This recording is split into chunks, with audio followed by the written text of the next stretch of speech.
Last night against the Nationals, the Marlins just couldn't grab hold in a tight game that spun out of control. In a way, it felt like April, a long month that certainly frustrated the fish. But tonight, Chris Volstead tries to turn it around, tries to get it back on track, tries to bring back that love and feeling. Marlins, Nationals.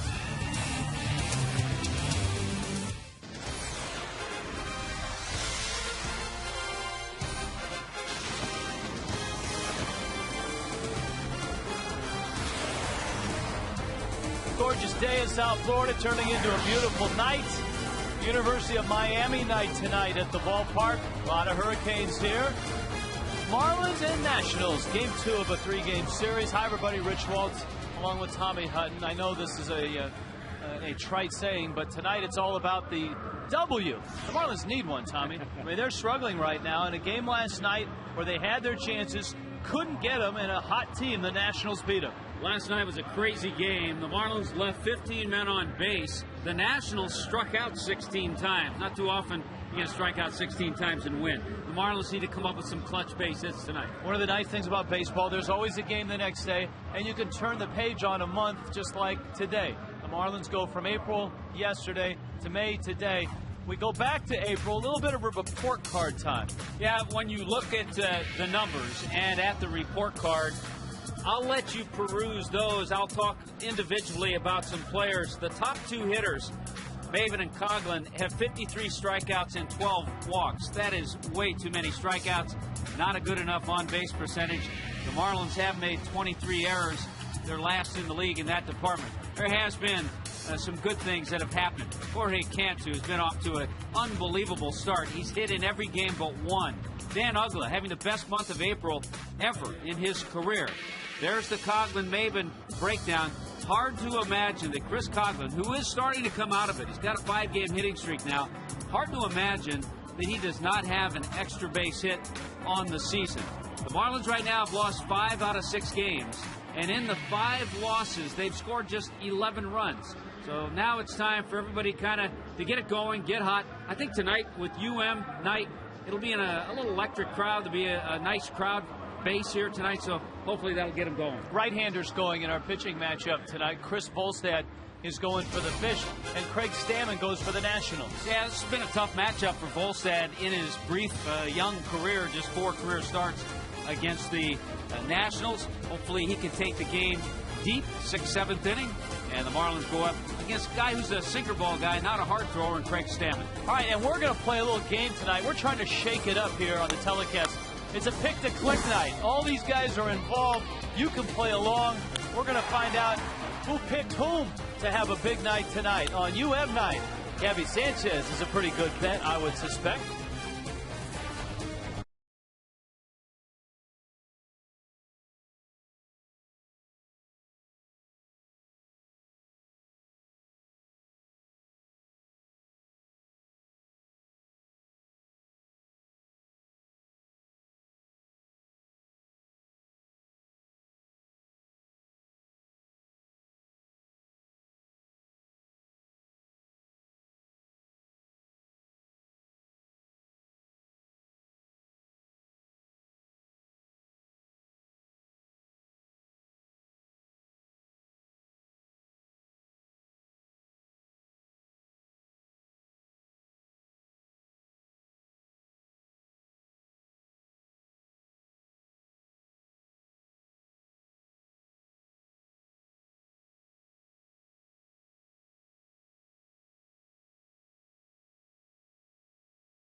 on University of Miami night. It's a super Saturday here.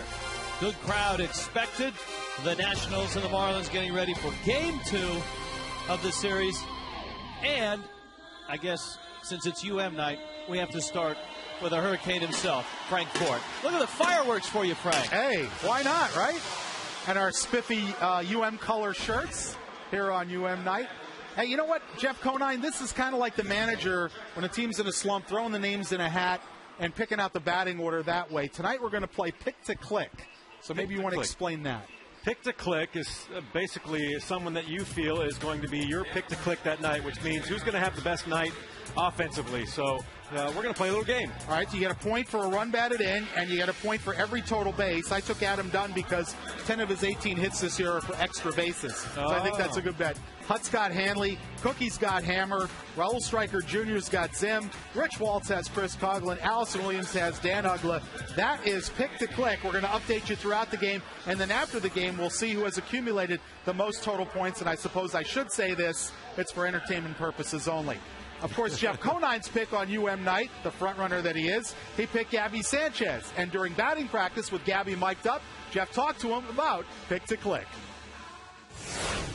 Before a game, you said, who's your pick to click? Pick to click is basically the guy that you think is going to do something good that night. That being said, us and the TV crew, they're having this little game tonight. We're pick to click. You are my pick to click. And you know why? Tell me why. Because it's UM night. Believe it. You're the obvious choice. No pressure, nothing. Just do your thing. But please make me look good. I shall. There you go. There it is. The obvious choice, right?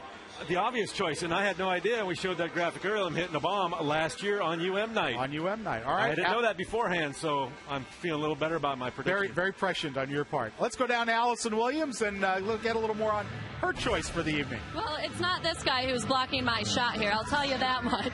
It is, however, Dan Ugla, and I'm not going off numbers. No, not Cody Ross either. Here's why I'm picking Ugla tonight. First of all, it's UM night. Well, he went to the other UM, University of Memphis. It's also Derby Day. He was born in Louisville, Kentucky, and he won the Derby pool for the Marlins. Hanley doesn't like that pick very much. He's given me a dirty look. So, Tommy, maybe you'll be better off than I am. But that's why I'm going with Ugla.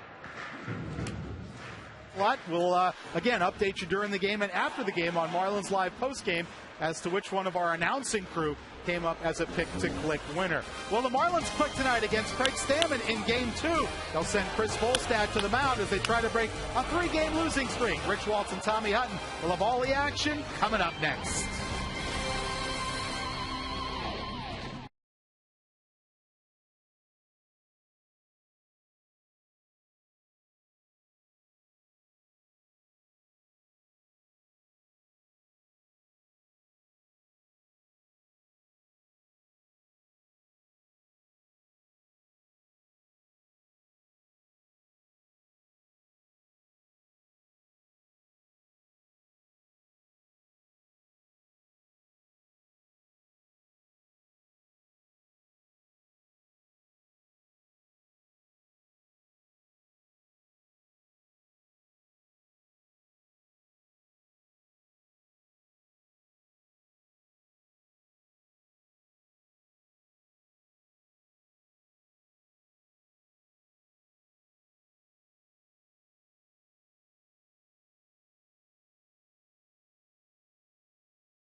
Marlins baseball on Fox Sports Florida is brought to you by Checkers. Little place, big taste.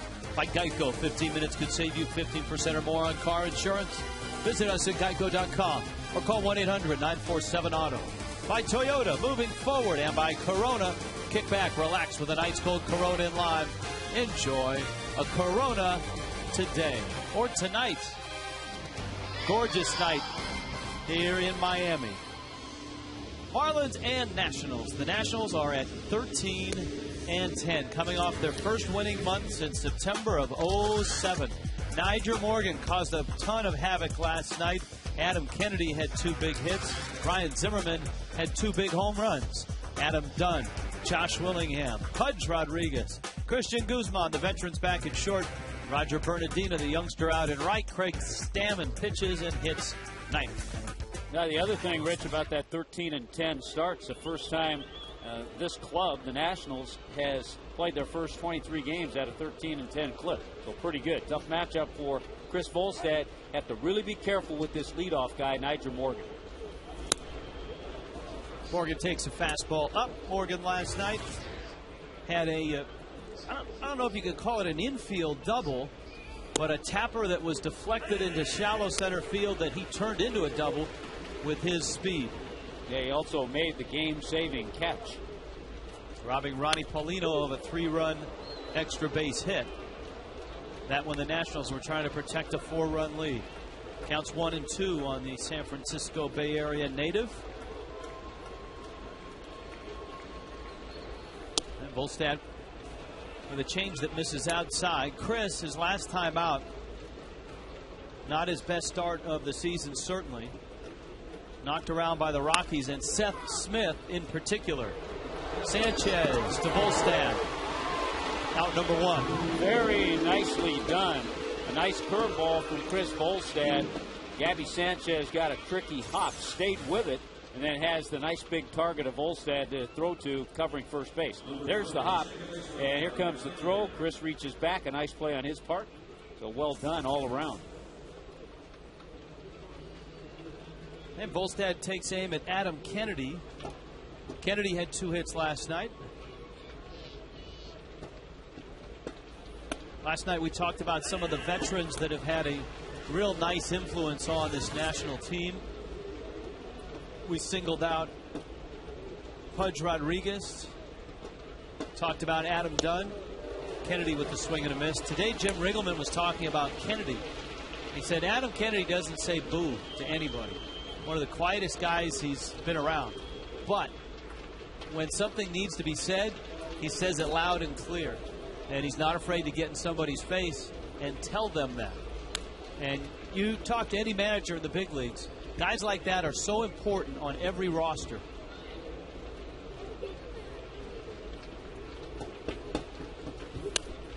And other players, younger players, will listen to a guy who's had experience, World Series experience, American League Championship Series MVP.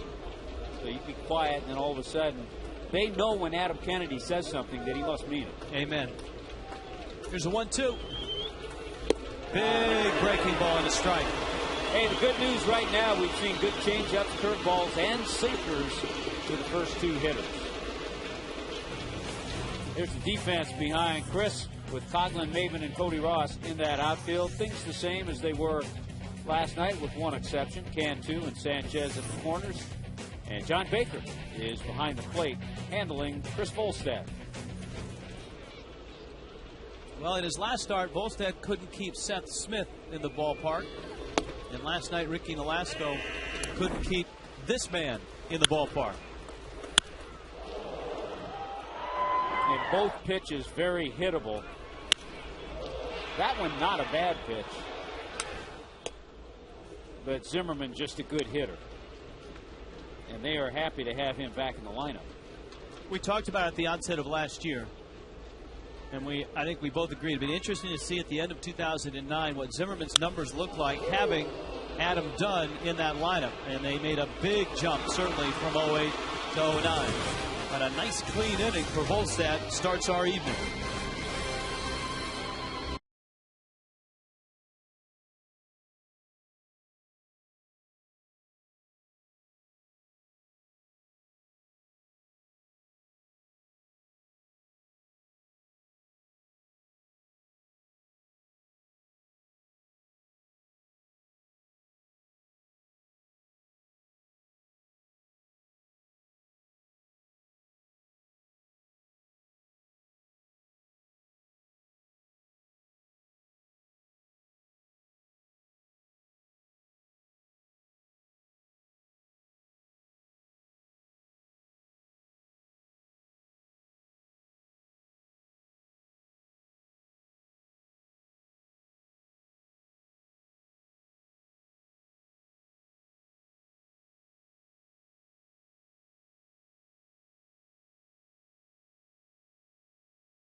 Yo soy Ricardo y mi amigo Tommy.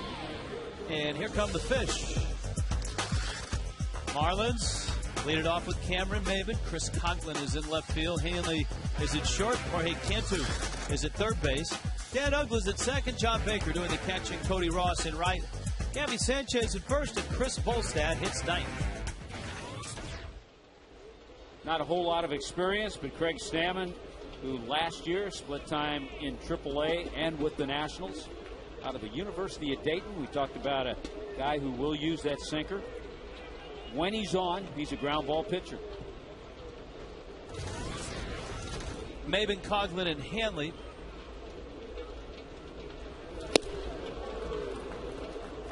And it's 0-1. Maben 0 for 5 in last night's ball game and 3 for his last 21.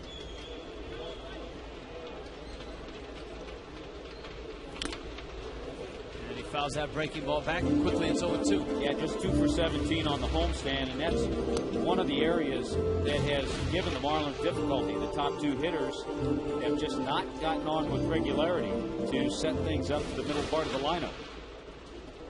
You know, at the start of the year when Maben was going well, Coughlin was struggling. Lately, Coughlin has started to come around, and now Maben is struggling.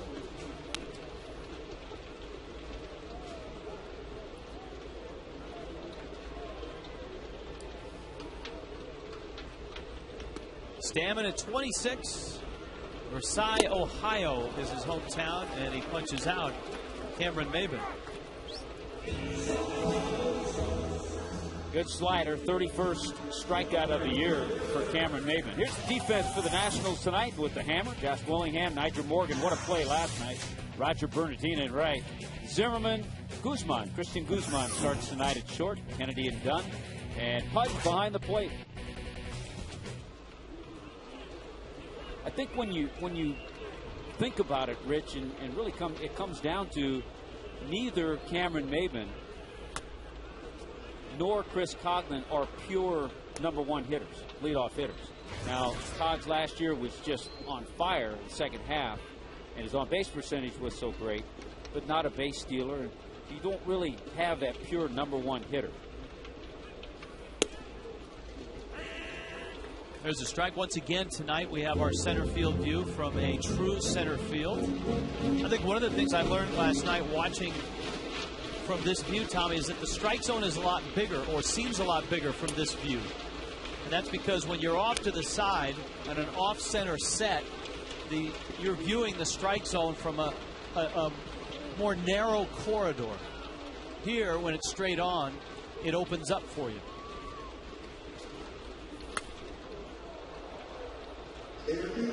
Hopefully on Email Tuesday, this coming Tuesday, we'll have some feedback from our fans as to the center field, the direct center field camera. And it may take a while, too, to get used to this if you're used to seeing the off-center set. I kind of like it.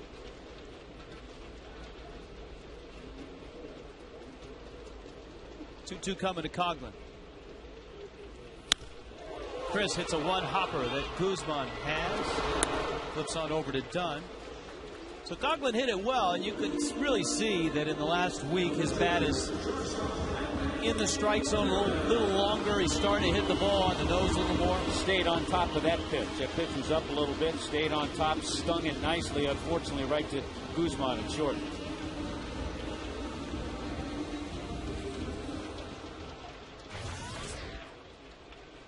Here's Hanley now. Last night a 1 for 5 night. He is 3 for his last 21. But there isn't as much panic around Hanley, so to speak, or panic's the wrong word, concern around Hanley as there is, say, maybe a Maben or a Coughlin because of Hanley's track record and what we've seen him do for 4 years in the big leagues. A strike and it's 0-1. And if you compare his numbers from a year ago today, they aren't all that different. And, of course, last year turned out okay. I mean, a batting title, 106 runs driven in and 24 homers, 42 doubles. So the good news, if you were to look at this with the glass half full, is that sooner or later, Hanley's going to go on a tear.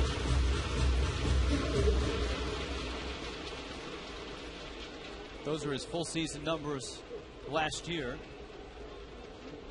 His on-base percentage was .410, and he hit .373 with runners in scoring position.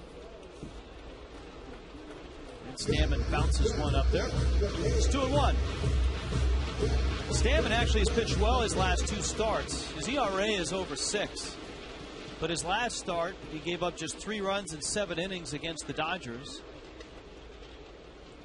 And against Colorado, the start previous to that, he beat him, gave up 2 runs in 8 innings. So 2 very quality starts in his last 2 times out. Guzman slips, and it gets by him.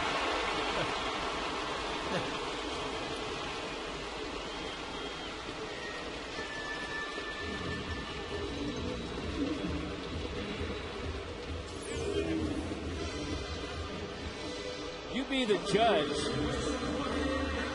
Usually when you slip, as he did, and I don't even think he touched it, he's been charged with an error. I don't know if I agree with that one. Because generally, if you see an outfielder slip and a ball drops in front of him, what is it? It's a base hit. He slipped trying to get the ball, never touched it. I think, though, the Russian judge is determining degree of difficulty on the play, and that might have a bearing on the scoring. Cantu, Hanley's running on the first pitch. Pudge on a hop. Adam Kennedy with the tag. Tough to run. It's only the 2nd stolen base attempted on Pudge Rodriguez in 14 games that he has caught, and Hanley is out.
That face the Nationals.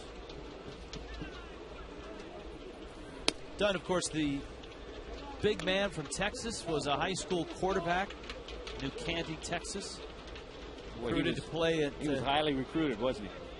Recruited to play at the University of Texas. Was drafted and signed by Cincinnati. Had a nice 8-year stretch with the Reds. Put up A lot of big numbers. Flips that one out towards left. Coughlin goes back to the wall, and it's off the wall and off of Coughlin. And that's how strong Adam Dunn is. Just a flick of a wrist, and he bounces it off the left field wall. Well, we saw him hit one last night to a deep part of the center field off the wall for a triple. This is a good pitch. Look at that sinker, two-seamer down, away. He just kind of flips it, trying to protect the plate, and sends it to the wall. Yeah, he's a big teddy bear, though. He has all that power, but guys love going up, talking to him. Here's Willingham. Hammer was 1 for 4 last night. Now, over the years, we've seen Josh Willingham in this situation. He might not do it the entire at bat, but try to get a pitch away and hit a ground ball to the right side. And thinking that way, Chris Volstad misses inside. So if you're a hitter and you sense that the pitcher is thinking that way, will you spin on one? You know, it's hard to do it the first time if you have that in your mind that you're going to try to go the other way. It's one of those, if he knows that you know that he knows. 1 ball, 1 strike. Willingham third in the National League in on-base percentage. Always been a very disciplined hitter. A career on-base percentage of over 360.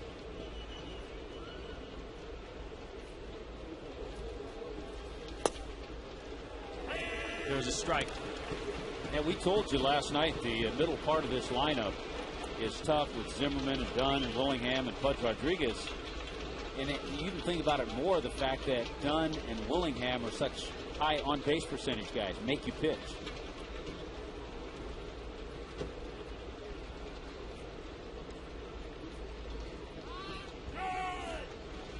You could hear Hammer call time, and right behind him was Ted Barrett. The home plate umpire, Angel Campos, Paul Nart, and Brian Gorman. Our crew.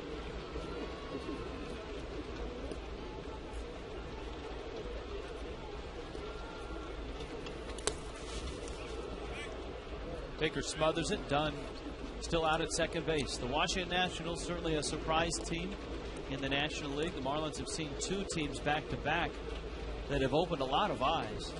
Jim Riegelman was talking about the Padres and how the Padres have given the Nationals fits, and the Nationals are starting to give other teams fits right now. They've won 10 of their last 15 games. Ooh. 3-2. That's a pretty good fastball. Two-seam. He kept it down. Maybe just a tad low, maybe not. That's not quite off the radar. Here's the 3-2. A liner, foul.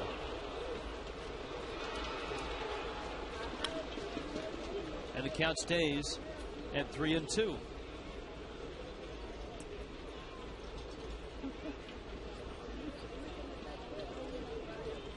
The Washington Nationals are a half game out of first place in the East, with the Phillies beating the Mets this afternoon. The Nationals, with a win tonight, could pick up a share of first place. Finally, somebody cooled off the Mets, who had won 8 straight. Willingham shoots it out to right field. Dunn's going to tag. Ross lines it up, and Adam Dunn lumbers into third.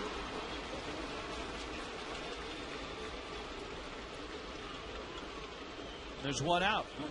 Major League Baseball People magazine are looking for individuals who make a difference in their community. 30 everyday All-Stars will be honored at the 2010 All-Star Game in Anaheim. To nominate, go to peopleallstars.com before May 14th. I don't know if you noticed, but even with 2 strikes, Willingham was thinking about the other way, and he got that fly ball deep enough to get Dunn to third.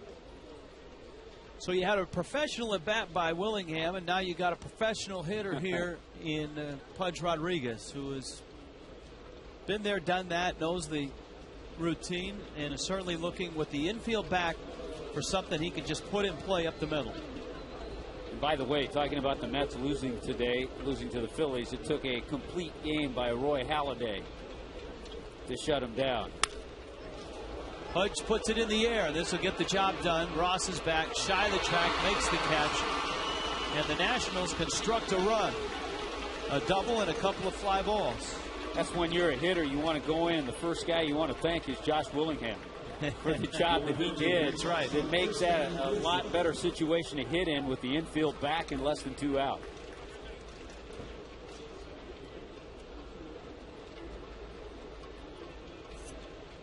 Christian Guzman.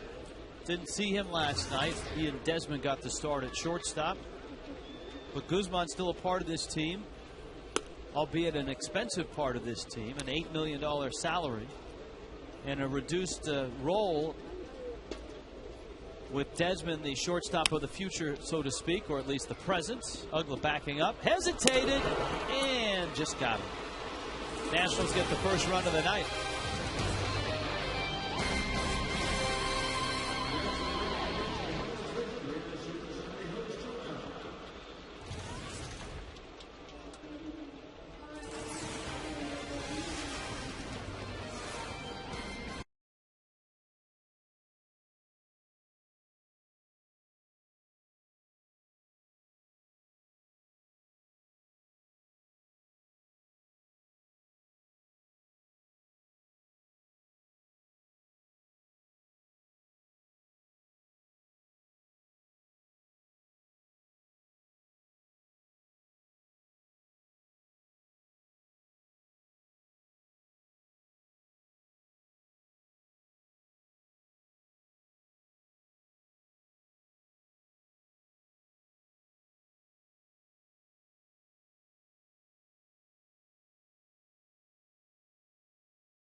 Achievements in all of sports. It's the Triple Crown in horse racing. It's to win the Kentucky Derby, the Preakness, and the Belmont Stakes. In baseball, of course, the batting Triple Crown goes to the leader in batting average, home runs, and RBI. Hasn't been done in horse racing since 1978 when a firm did it. And in batting, the Triple Crown last went to Carl Yastrzemski. Yes, hit .326 with 44 home runs, 121 RBI for the Red Sox. Allison, those are both difficult things to do. I can't speak on behalf of a horse, but Tommy, in terms of baseball, I think people think a guy like Albert Pujols could win the Triple Crown, or a Hanley Ramirez. What has happened lately, a little difference now maybe, but over the last 10 years, you had guys just going for home runs, guys who wouldn't hit for a high average, so it'd be hard to win that segment of the Triple Crown, the long ball. Some feel that tide is changing in baseball, that the emphasis on the long ball, even though chicks still dig the long ball, you're still seeing more of a maybe less power. Maybe it's the steroids that are out of the game. Maybe it's just a change in strategy. Probably the former, not the latter. Here's the 0-1. And Ugla takes outside. Now, Allison, you had a chance to ask players about the Triple Crown, both horse racing and in baseball. Yes, and as you would expect, they all felt that it would be much harder to do in baseball than in horse racing. Wes Helms pointed out in baseball it's a 162-game season versus just the 3 horse races. But a lot of the guys also felt like, as you mentioned, they might never see anyone reach a Triple Crown in either. They did feel like most likely it would be Albert Pujols or Hanley Ramirez. Pujols came close last year as he led in home runs, but was second in RBI and average. So you never know, but certainly would be exciting. And hey, we can start the Triple Crown talk this year, as it was Super Saver who won the Derby here today. Allison, did anybody in the clubhouse pool have Super Saver? Ugla did. He won the pool, so we'll have to hear his thoughts on that. Nobody, it was funny though, that I talked to even really knew any of the horses that were in the Derby, but they all were going to be in the clubhouse to watch the running of it. All right, good stuff. And Ugla right now with a count 2-2.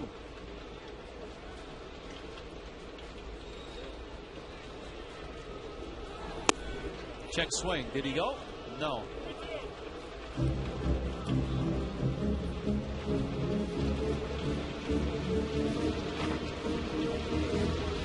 Full count, 1 out. Ugla trying to get aboard against Craig Stammen in a 1-0 Nationals lead.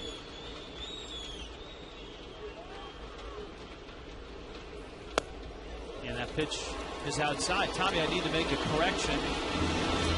Stammen is from Dayton University. His hometown, the way it's spelled, you would think it's pronounced Versailles, Ohio.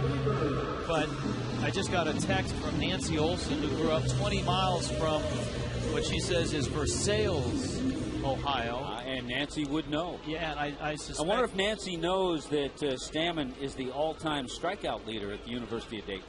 No, I don't know. I don't think she knew that, but I think she knows there's a pretty good bowling alley in Versailles.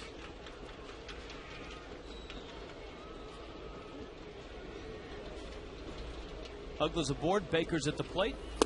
And Baker takes a mighty rip. I think $10 all you can bowl after midnight. You just have to spray the shoes when you're done.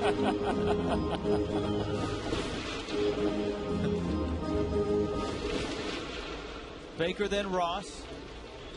Stammen has given up the 1 hit. Hanley was erased by Pudge when he tried to steal second.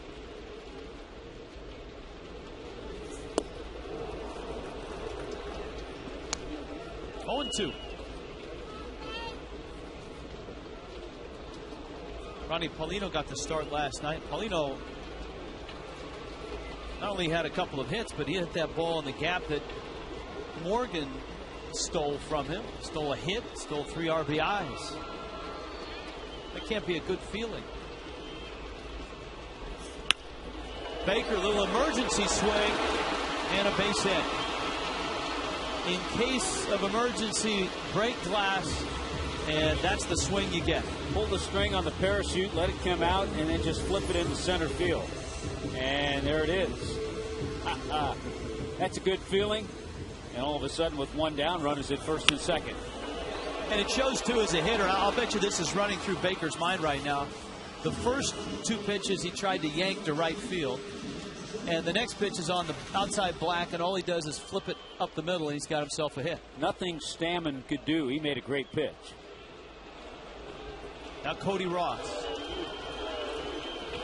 Cody Ross is starting to come around. His progress was slowed a couple days with the flu, but he's 6 for his last 12. Which for Cody is a sign that big things are to follow.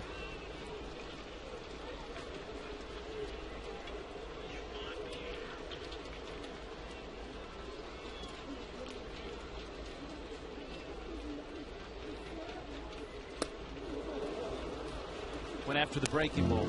Good slider. Give you a little scouting report on Craig Stammen. Talked about his sinking fastball. We just saw the slider, and we saw a good changeup to John Baker.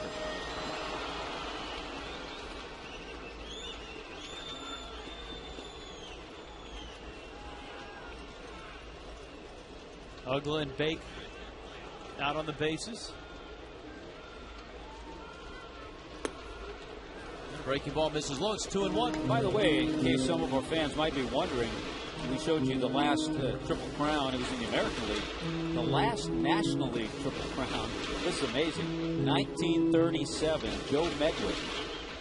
Now, he hit 337. He had 154 RBIs, but 31 home runs. 31 home runs might not do it in today's game.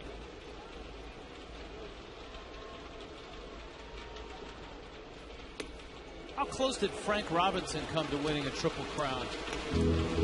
I think did he win it like the year He won before? it the year before. Oh, okay. In '66 when he was with Baltimore. That's what I thought. The National League has had 6 Triple Crown winners. The American League 9, and multiple winners. Ted Williams won it a couple of times. Rogers Hornsby. You were talking about the National League, and as I remember it, I think Robinson came close to winning one in the National League with the Reds before he went to the Orioles.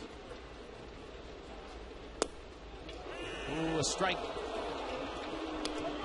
And it's 3-2.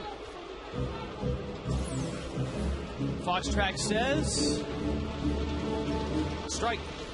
We saw that low strike that was not called a strike. Chris Volstad threw. I think that's one of the nuances of this new perspective is you're a little bit higher up, so that low pitch, which may seem low, is actually in the strike zone. Cody goes down after that one. Zimmerman, Kennedy, in time. Whoa! It's dropped! Dunn dropped the ball.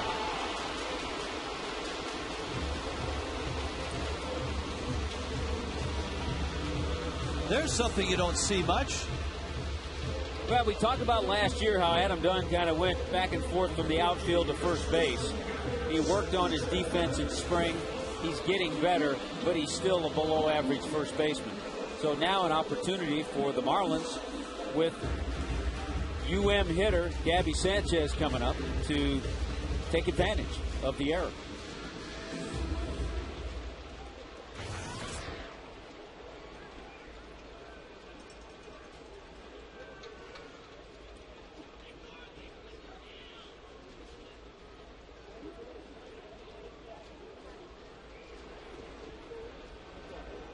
Sanchez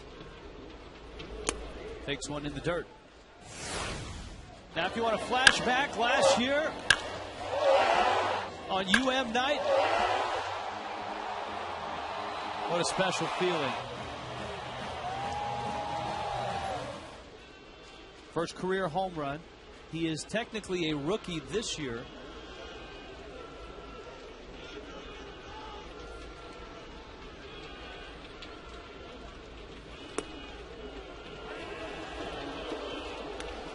Takes a strike from Stammen. Everything is aligned tonight. This is why Niner picked Gabby Sanchez. Niner also knew that Willie Chirino played after the game that night too, as he is tonight.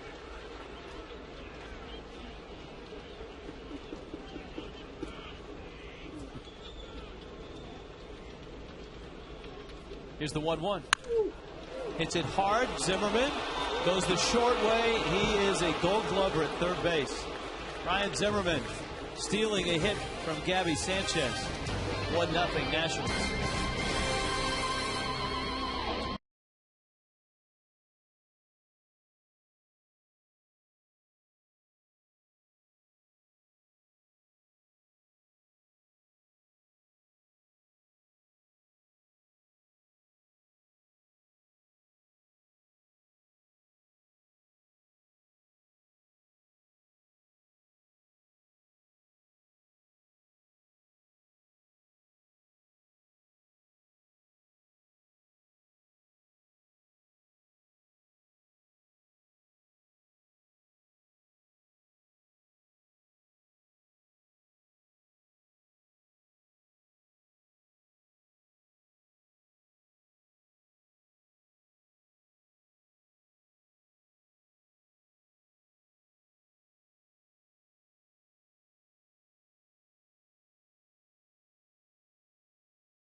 third inning.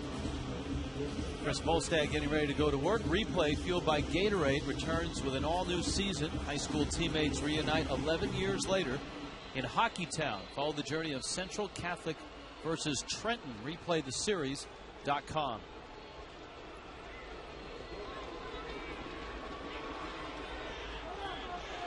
If it's Hockeytown, it has to be Detroit, right? Got to be in the Detroit area, yeah. Roger Bernardina pops up a bunt. In this situation with the speed that Bernardina has, he's looking at this as a leadoff guy trying to get on base for his pitcher to sacrifice him over. So thinking about doing that with the bunt attack.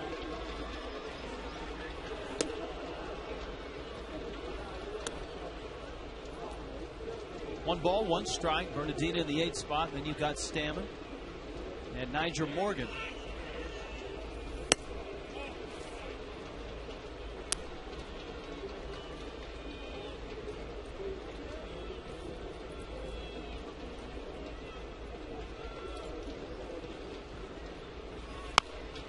Off the end of the bat, and Volstad flips on over to first. Last night was a difficult night for Clay Hensley. He pitched well for the Marlins. When he got to the clubhouse, he found that his father had passed away, and Hensley has been placed on the bereavement leave list. He'll be gone for at least 3 days, and Hunter Jones will take his place. Jones, scheduled to start tonight for New Orleans, is ready to rock and roll. And the left-handed pitcher is here. That's right, and our prayers certainly go out to Clay Hensley and his family. And there is Hunter Jones out of Dwyer High School and FSU, who was, because he was scheduled to pitch tonight, I asked Freddie about his use of Hunter Jones, how he would maybe bring him in a game. He said, you know what, he has a couple nice breaking balls. If I get a situation with the big lefties coming up, won't hesitate at all to use him. Jones from the Red Sox organization came over to the Marlins in the Jeremy Hermida trade and has pitched in 11 games in the big leagues, all with Boston last year.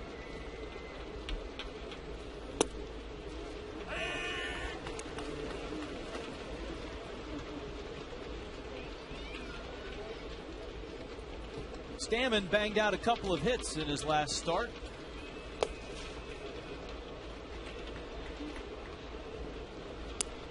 Counts 3-2. Maybe that's why he got a 2-2 breaking ball, even though he's a pitcher. Yeah, he's actually off to a pretty good start, 3 for 9 as a hitter. Good sinker. That's a power sinker. 93 and good movement. Took it out of the strike zone.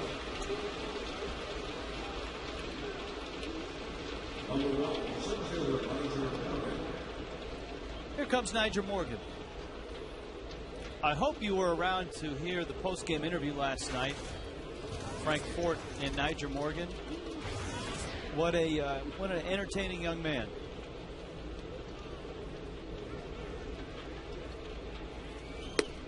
Breaking ball. Entertaining to interview and entertaining to watch. Yeah, entertaining to everybody except Ronnie Paulino, who hit that ball with the bases loaded. And I really thought it was interesting that Morgan said, you know, when I was a teammate with Paulino in Pittsburgh, I was kind of thinking along with what he was thinking in that at-bat and at that situation. So it just shows me that you don't just stand out there. You think pitch to pitch, how a guy might be pitched, what the count is. Jim Riggleman's Geico quote of the day, I thought there was no way he's catching that ball. I thought it was splitting the gap. That's as good as we've seen all year. Takes a strike. I was trying to think today what player Morgan reminds me of, someone that's in the game or has been in the game. And Juan Pierre. Juan Pierre. He's Juan Pierre, probably with a better throwing arm and a little more power. And that's Chris Volstad with a fastball that misses apparently inside, and it's 2-2. Well, you have to kind of regroup as a pitcher when you make a pitch like that you think was called strike 3. Got him. Well, he came back. He regrouped nicely. And struck him out. 3 strikeouts for Volstad through 3 innings. Nationals with a 1-0 lead.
We're looking a little glum tonight. 1-0.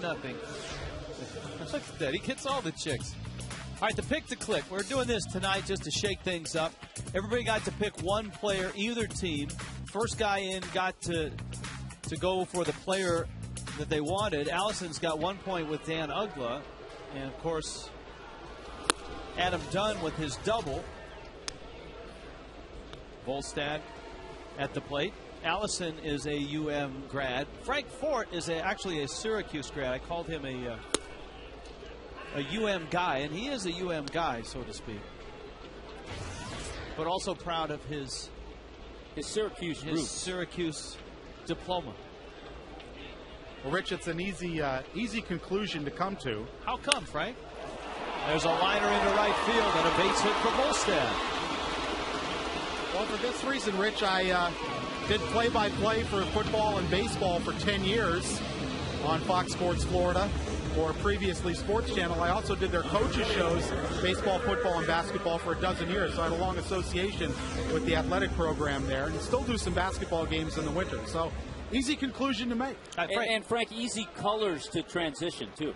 Absolutely. And Frank, I guess the deciding factor would be which alumni association do you give more money to, Syracuse or Miami?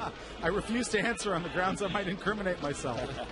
Here's Maben with Volstad at first. Nice swing by Chris Volstad, who I think it was his last start in spring training. Had a couple of hits, hit a double off the wall. His second hit this year. Maben struck out back in the first. Cameron missing that fastball, and it's 0-1.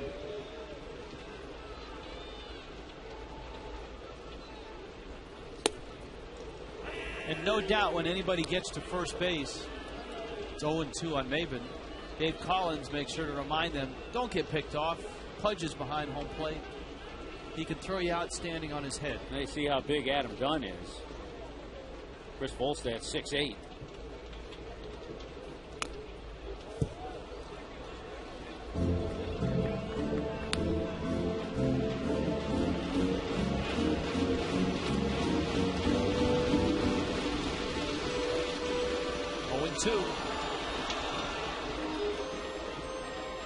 Stammen, the all-time strikeout leader in Dayton history, and an All-Atlantic 10 selection.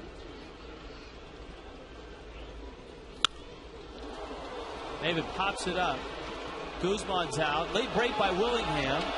And so Guzman ends up out in left center field and has to make that catch. Well, it was a late break because he didn't see it. He kind of held his hands out, and fortunately for the Nationals, Guzman saw it all the way and was able to get to it. I'm telling you, when baseball moves out of this stadium, that's the day that Josh Willingham is going to run around the house and high-five his family. Well, and this wasn't a light issue. This was a twilight issue, which with the roof closed, you wouldn't have to deal with either. Yeah, but the lights, as we've learned with the hammer and any left fielder that plays here, are set for football and not for left fielders.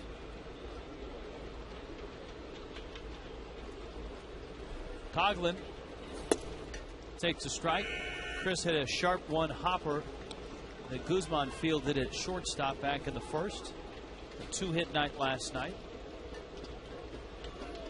The other oddity about Coughlin's year, aside from his struggles in terms of batting average, all of his hits have been singles this year. It's almost as if you get the feeling as soon as he lines one into right center or down the line and gets himself that first extra base hit, the floodgates will open.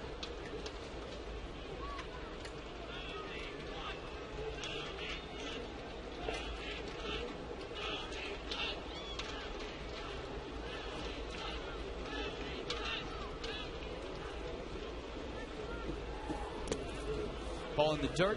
One thing about Stammen, though, he's getting ahead. He got ahead to Cameron Maben. Finally tied him up with the fastball in. Stammen last August had bone spurs removed from his elbow, so he didn't pitch after August 29th. Jason Marquis, another national starter. Don't know that they're bone spurs, but they're loose bodies or whatever they call those things that are floating around. He's got that issue in his elbow right now. Coughlin line smash, and it's Zimmerman who is there and makes the catch. And there's 2 outs. You can lock in priority seating at the new Marlins ballpark. Just become a Marlins season ticket holder in 2010. Reserve your spot in line. Seat selection in the new Marlins ballpark begins this season for current season ticket holders. 1-877 Marlins, the number to call today.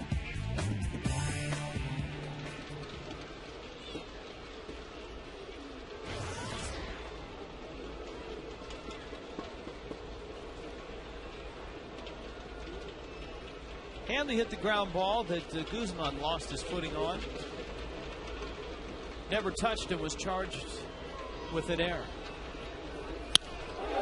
Hanley drives that ball left center field. Nigel Morgan looking up. That ball's off the wall. Look at Volstad rumbling around third. Long strides. Down the stretch he comes.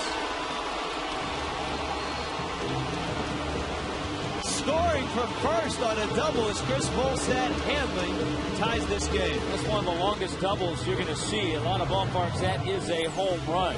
And the key is the fact that it stayed in the ballpark. What great extension Hanley got. If this bounces over the fence, Volstad has to stay at third. When it trickles around in that triangle, allows those long strides to kick in for Chris Volstad, and it's our checkers double of the game. Cantu popped out back in the second. Hanley's in scoring position.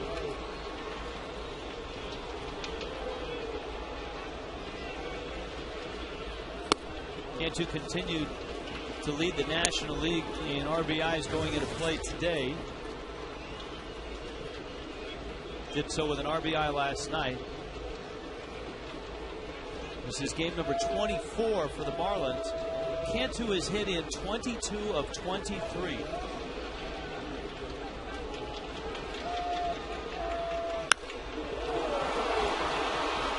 Not on this one, though. Morgan calls for it, and Nigel Morgan makes the catch. So the Marlins will settle for a run, and that ties the game. Hanley Ramirez drives in his 8th.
As Gabby Sanchez, Niners picked the click, but he's also mic'd up for batting practice.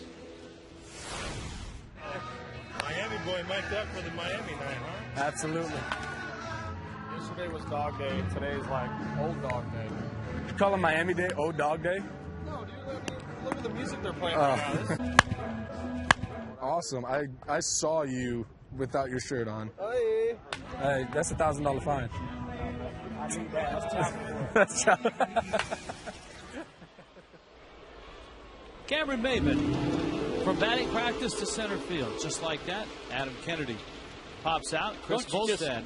Don't just love the humor the guys have. Well, when we mic a player up, there is a lot of humor, and some of it we can't play on television. One of the things that we've learned, and we'll hear a little bit more as the night goes along, that Brian Barden is a very funny guy. That's all we can say. Zimmerman, done to follow. Volstad misses inside. Ryan Zimmerman hit a fly ball out to center. His first time up. You know, those 2 home runs last night. Zimmerman now has 11 against the Marlins. I want to say like 3 of those have been walk-off shots. Yeah, I remember a few years ago in the old ballpark. Oh. In Washington. Was it July 4th?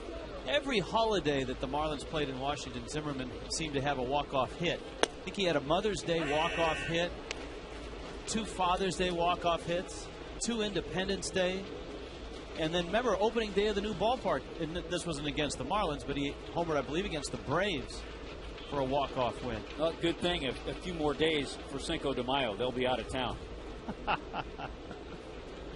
But the game you're thinking of was the rain-delayed game that didn't end till like 2 in the morning.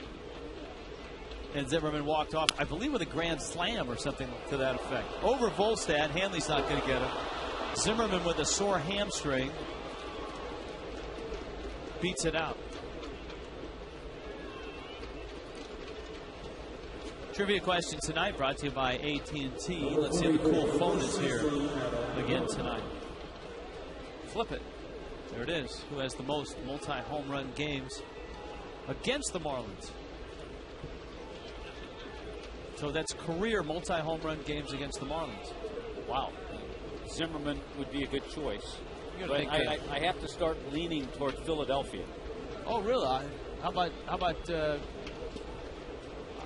my first inclination would be Chipper Jones. Yeah, it has to be somebody in the division who's had a lot of at-bats. That's not a bad guess.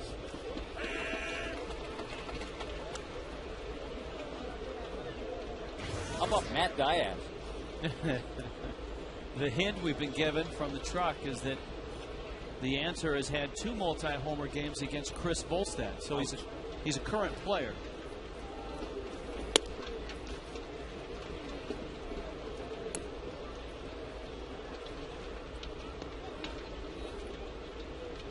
How about on UM night, a Pat Burrell? Another good guess.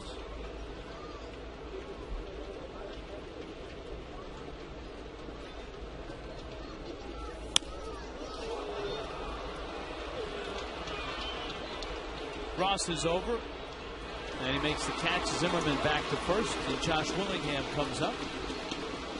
Chris Volstad has good velocity, and even to the big guy, Adam Dunn, he was able to crowd him inside. I think Chris may have thought that was out number 3. Took a couple of steps toward the dugout. Cubs won today. They beat Arizona. Mark Reynolds hit 2 more homers. He has 9. So without looking, I'm going to guess that Arizona's leading the league in home runs. I mean, Kelly Johnson's got 9. Yeah.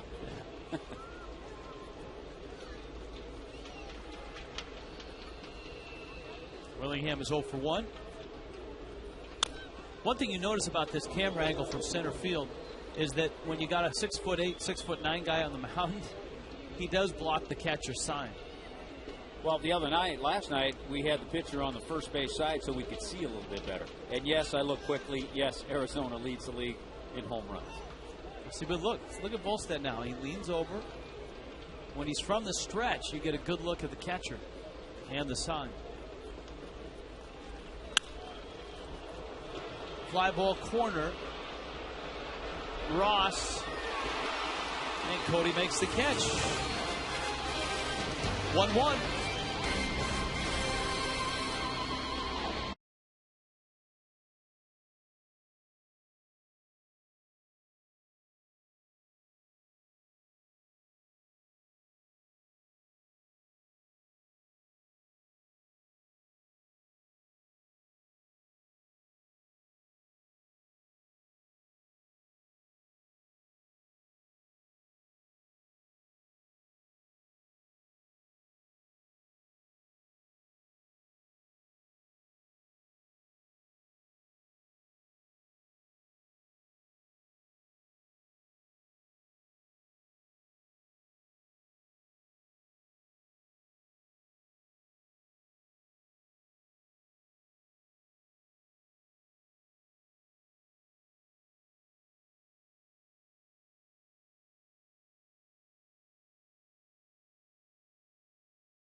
band. Who are you going to call? 1-877-MAROONY.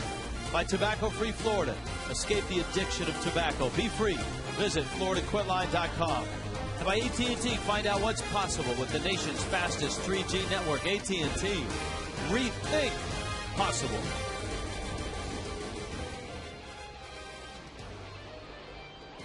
Dan Uggla leads it off for the Fish in the fourth. Uggla, Baker, Ross against Craig Stammen. Marlins got a run in the third. They left a couple on base in the second. They left a slew of guys on base last night. Uggla can't hold up on a breaking ball. 15 left on base last night.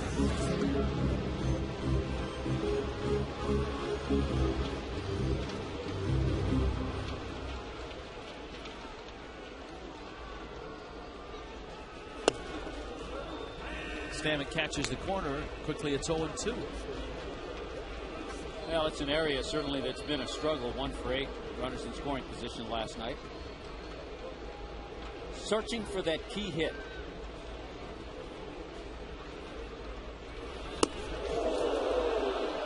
He was leaning out looking breaking ball, and he gets dusted off.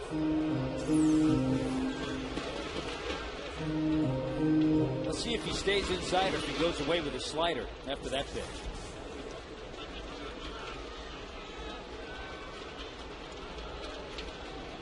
That might have been a pitch to set up the next pitch. Slider away, and Uggla couldn't hold. And that's what it was.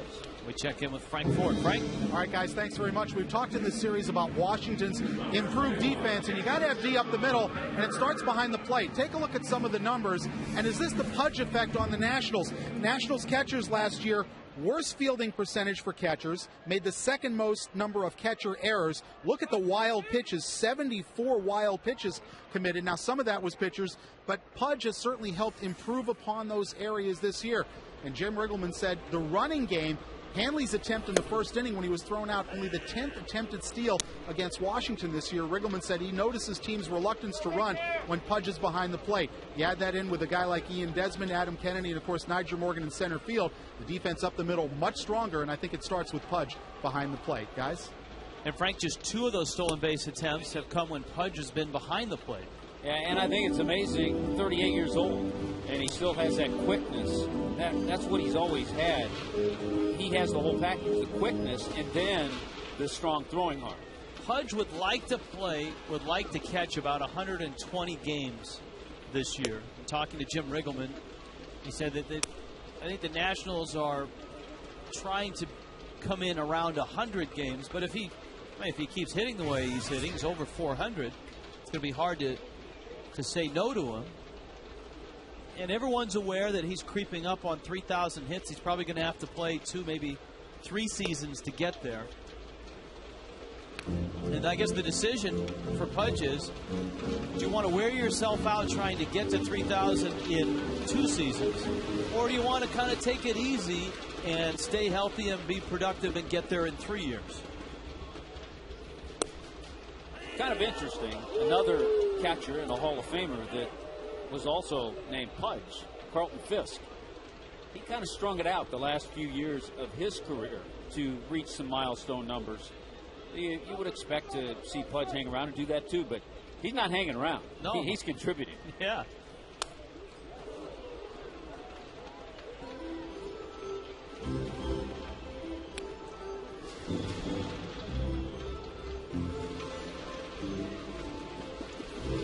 Full count on Baker. John singled back in the second.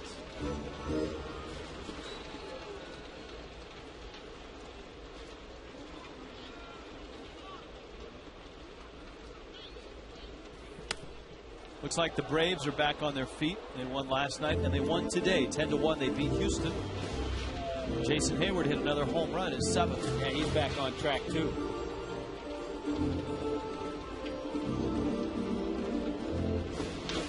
They got a great outing last night from Tommy Hanson and a nice one today from Tim Hudson.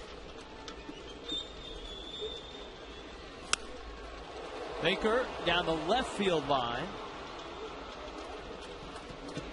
And it's fouled. Padres won again last night. They've won 4 in a row and are 15-8. They play Milwaukee tonight. Here it's 1-1 in the bottom of the 4th. Craig Stammen, Chris Volstad.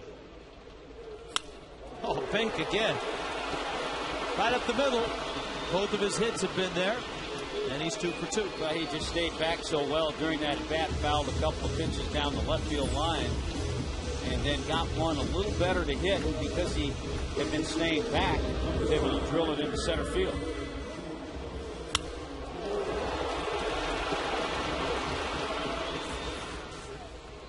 So Baker's at first, and Cody Ross is coming to the plate. Ross in this one is 0 for 1.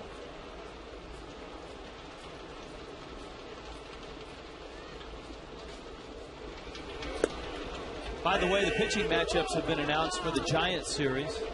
And on Tuesday night, you'll get a look at 2-time Cy Young winner Tim Lincecum. Anibal Sanchez against Lincecum on Tuesday night. Nate Robertson gets a rejuvenated Barry Zito.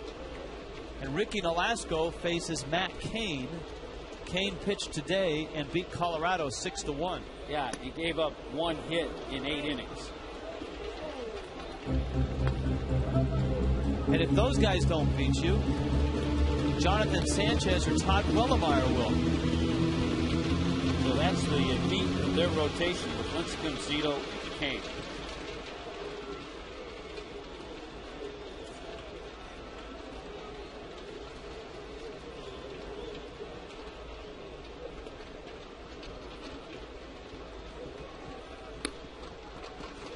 Stammen misses low, and it's 1-2 to Cody Ross. And that's really, if you look at this Washington ball club, I think the biggest question for the Nationals is starting rotation. Can they get Jason Marquis back? Does he need to have that elbow surgery? When will Steven Strasburg be here? Might Jordan Zimmerman bounce back from Tommy John surgery in July or August? Ross dumps one down the right field line. That's a fair ball. Baker got a good break. Around second, headed for third. They're going to send him. Bernardina's throw. Here comes Baker. He is in there.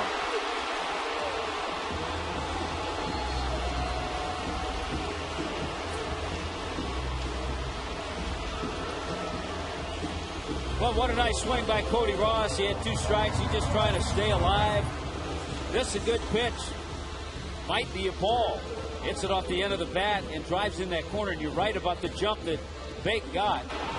No hesitation, and Joe Espada, Marlins third base coach, waving him in. Good strong slide straight on. Just beating the throw. And on that throw, Cody Ross went into third base. So Ross is at third. Here is Gabby. And there's 1 out. The infield has crept in.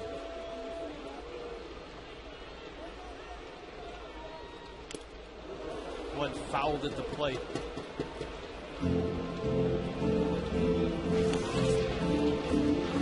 Obviously, with a guy like Gabby, you're not thinking about a squeeze here. You got the pitcher on deck. Ross is going to get credit for a triple on that and an RBI.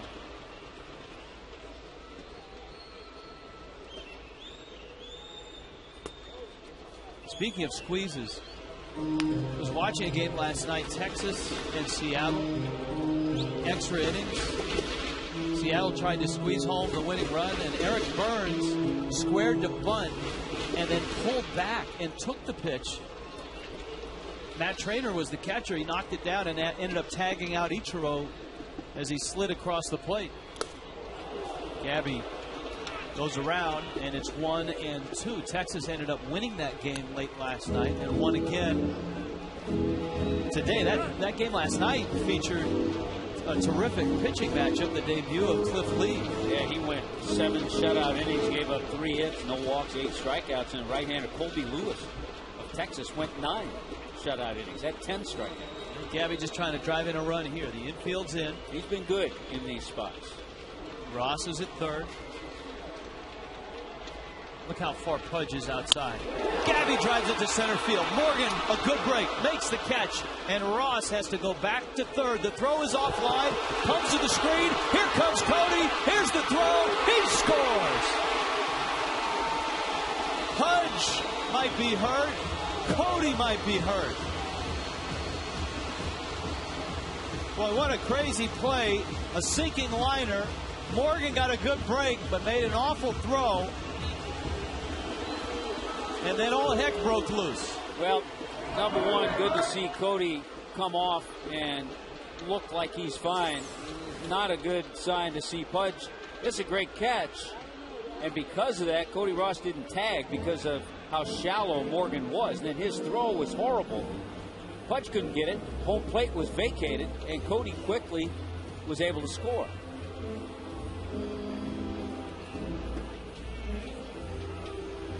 Even if he goes back and tags up, he's not going to score. Now, he sees that ball get away, makes the decision, quick decision, and comes in and scores. I'll tell you one thing watching that play develop, and here's the collision at home plate. And it looks like Pudge may have caught a knee of Cody's. That right knee in a delicate spot. Cody grabbing his shin, so that was probably where he caught Pudge. On his thigh, his calf, his shin, that area. In watching that play develop, if the Nationals had a more experienced first baseman, that throw gets cut because Dunn just kind of sat and watched the ball sail by.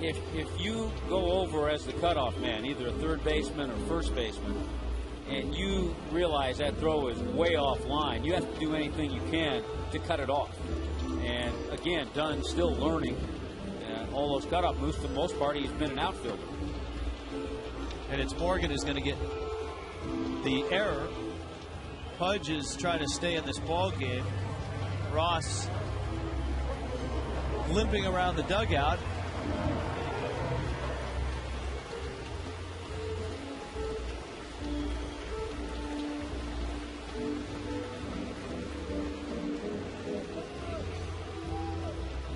So Gabby's not going to get an RBI. Here's our AT&T trivia answer. I'm going Pat Burrell on the UM night. How about Chase Utley? Ryan Howard. 4 2-homer games against the Fish.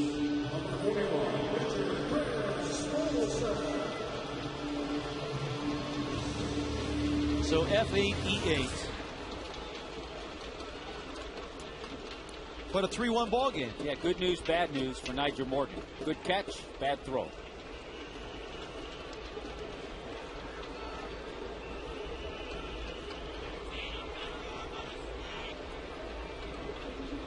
Now they're appealing that Ross did not tag up, but as we saw in the video, Cody did go back to the bag. That's right. And tag. We had that shot, Cody going back, and he was on the bag. That's not a bad idea, though, if you're the Nationals, because he was kind of caught between tagging and coming home.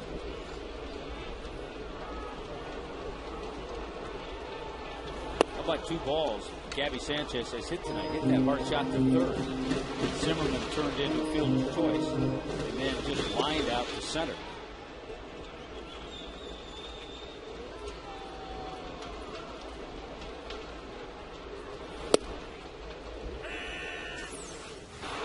Here's Ross's wild ride. You can see he did tag. Yeah, he was on base when Morgan threw the ball. Came right at Pudge's knee. That's where he got it. Volstad bangs one up the middle. Kennedy makes the play. Chris, who had a hit back in the third, rolls out to end the fourth. An adventurous fourth for the Fish. Cody drives in big and then scores.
Press the SAB button on your set, and it's brought to you by Kentucky Grilled Chicken. Presentada por Kentucky Fried Chicken.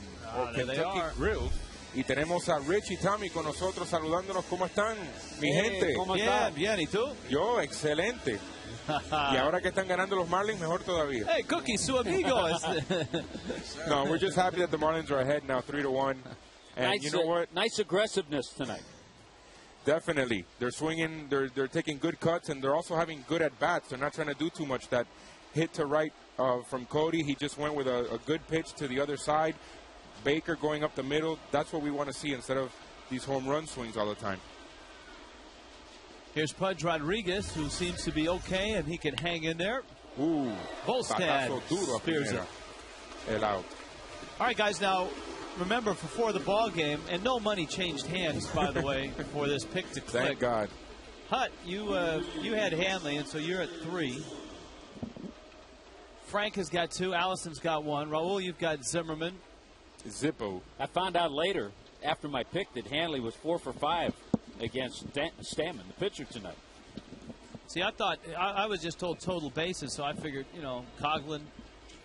Cogs has hit a couple balls hard, and he's 0 for 2. You know that when I picked Zimmerman, I immediately wanted to take it back. I even called John Sulzer to see if Gabby had been taken, being UM night, but Niner beat me to it.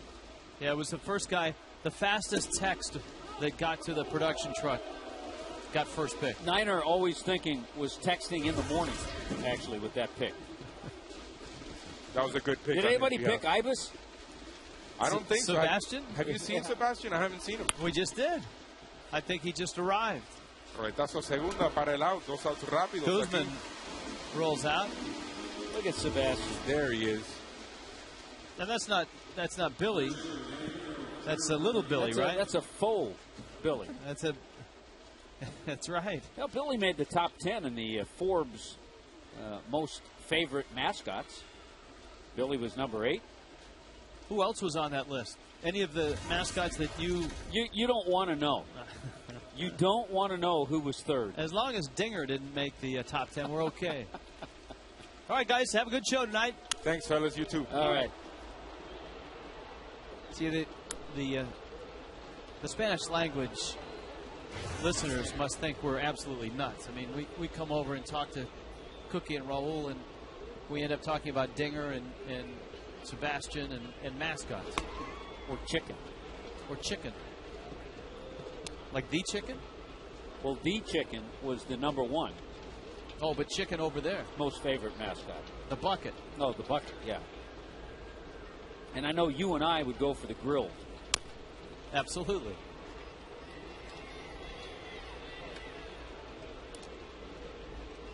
Two out here in the 5th. There's the real Billy. Not a Billy knockoff.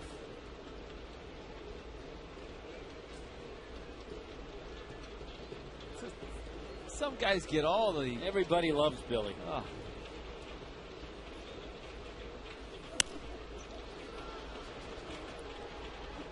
This is an area and a position that has troubled the Nationals early on. They've gotten off to a good start, right field.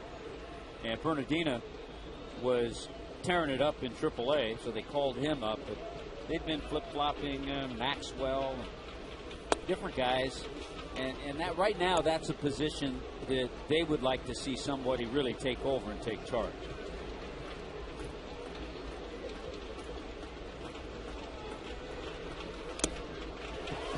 Bernardina goes down. Volstad looks sharp. He gave up a run in the 2nd. But right now, in commands, 3-1.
Nationals night.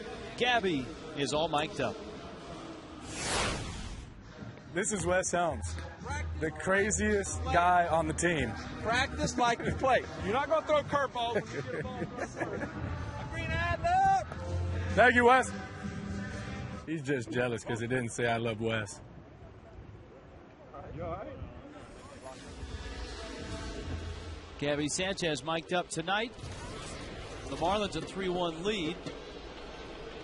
And the top of the order, Cameron Maven, Chris Coghlan, Hanley Ramirez in the 5th against Craig Stammen. Maven to left. Willingham, it's over his head and off the wall. And you have to wonder again if maybe Hammer lost that one, Tommy, because he froze momentarily. And ends up as extra bases. Sometimes that hard one, the hardest one, is the one that is hit near directly over your head. I think he just didn't get a good jump on it. I don't think he would have caught it anyway. Yeah, I think you're right. I think he just turned because he knew that ball was over his head and played it off the wall for the double. That snaps an 0 for 10. So good swing, good to see from Cameron Maven. All right, let's see if Coghlan can pull a ball to the right side.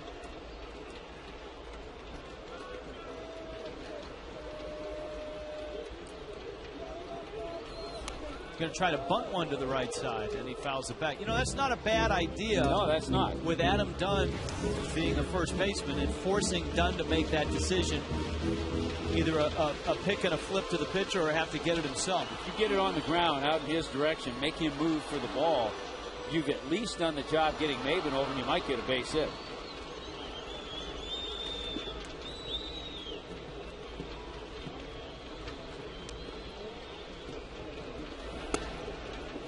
Stammen keeps it outside.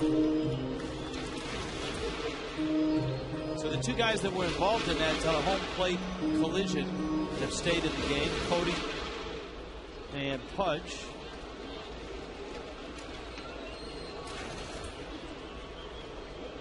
Marlins getting 2 in their last at bat in the 4th. And that's out. You can hear Ted Barrett say it. Tyler Walker in the Nationals bullpen. Notice again, Stammen staying outside.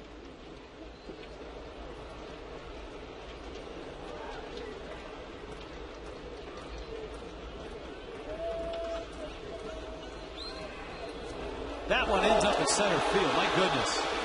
Maven's on his way to 3rd. So is Morgan's throw. And Maven gets there. And it's the Nationals who are throwing it around the park tonight. Their second error.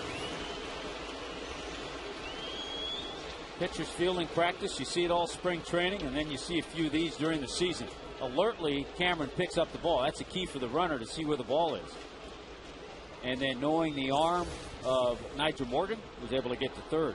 Whole different situation now for Chris Coghlan. Infield comes in. They're about halfway. They may come a little bit further.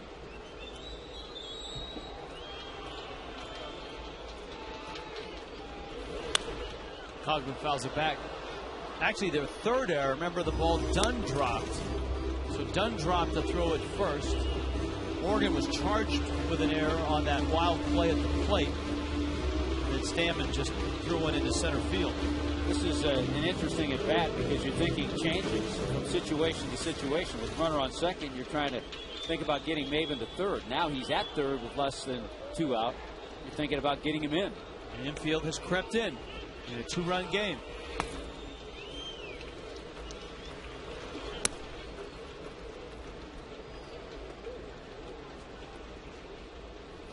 Full count.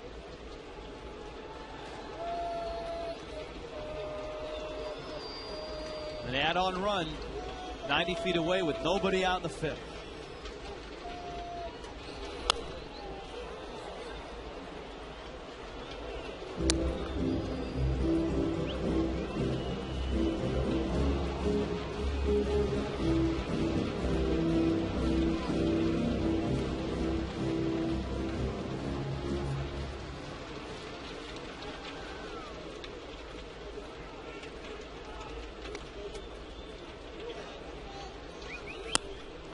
Coghlan walks.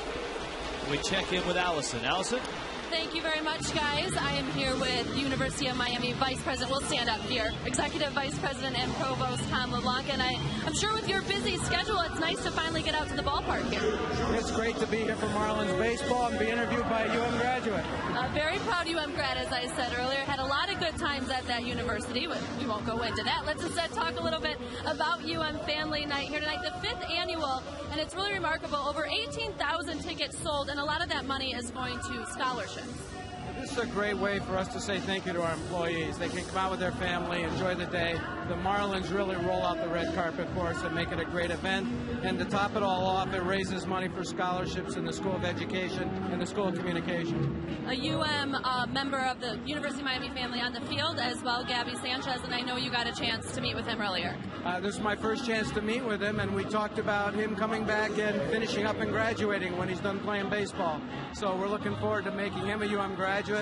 We're working hard to help all of our athletes who turn professional come back to the U and finish up whenever their schedule allows. Has that been something that's evolved under Donna Shalala? Because I know it's been a big emphasis with Randy Shannon, the football coach at the University of Miami, not just to have stellar athletes, but also great students on the field. Well, we're really proud of Randy and what he's done for academics. We had a 100% graduation rate. We're tied with Notre Dame for the best in the country in football this past year. And overall, it's been an emphasis of the president, the provost, our coaches, our athletic director. We want our athletes to graduate. And if they get a professional opportunity, we wish them well, but we want them to come back as soon as they can, and we make it easy for them to finish up and get their degree. I have to say, one of my favorite things about going to the University of Miami was the great athletic teams that they had, but also a great school of communication, and it was a pleasure to attend the school, and I know you've been there for a few years now. Do you have a favorite thing about University of Miami? I love our students. They're so passionate about the school. It's amazing. And you walk around campus, and they're working hard, and they're playing hard, but they're happy. They like being at the university, and I think that gives a lot of us energy. As they should. It's a great place to be. Guys, back to you. All right, thank you, Allison. Our Marooney called to the bullpen, summons Tyler Walker from the Nationals pen. The Marlins have runners at the corner. And here's a look at Walker. Saw Walker last year with the Philadelphia Phillies. He's been with the Giants and Mets. He can get a little wild, but he's got a good hard fastball and slider. And here's one of those opportunities now, Rich, to add on a double switch. Roger Bernardina came out of the game. The right fielder, veteran Willie Taveras, comes in to play right field. He'll hit ninth. And the Marlins have Hanley up in a big spot here. Reached on an error in the first. Banged one off the wall for a double in the third.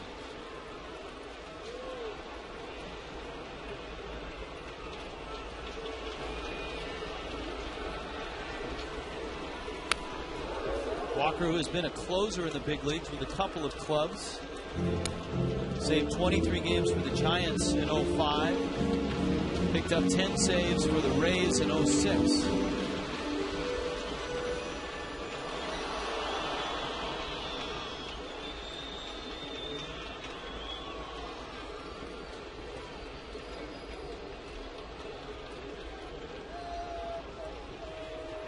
Oh, he got him leading. Coughlin is going to try to get in a rundown here, and he'll be tagged out. How many times do you see that step towards third, spin towards first, and everyone says, balk. Why do the pitchers keep trying that? Well, because every now and then it works, and it just did. Well, he fell for the bait. A step at third. Second time this year, Cogs has gotten picked off in a situation that you would not like to get picked off in. You got to make sure. Give Dunn credit. He kept checking Maven at third, and the Nationals got the rundown quickly. 1-3-4. Infield comes in. And Hanley fouls it off, and it changes Hanley's at bat, too. And because Chris Coughlin was leaning, took a couple of steps, it's actually a caught stealing.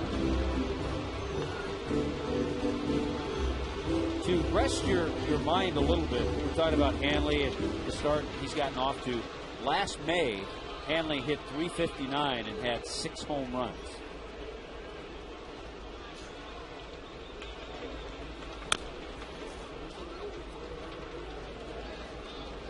0-2. This is one of those little momentum things. If the Marlins aren't able to score in this inning, given the situation they started with, it's a momentum shift to the Nationals.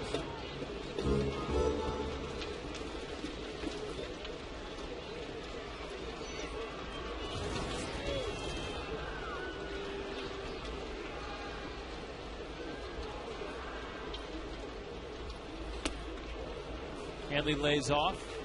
And by the way, Cameron Maben will be going on contact. Any ball hit sharply on the ground, he can be running and put a little pressure on that infield to see if they can make a play to the plate.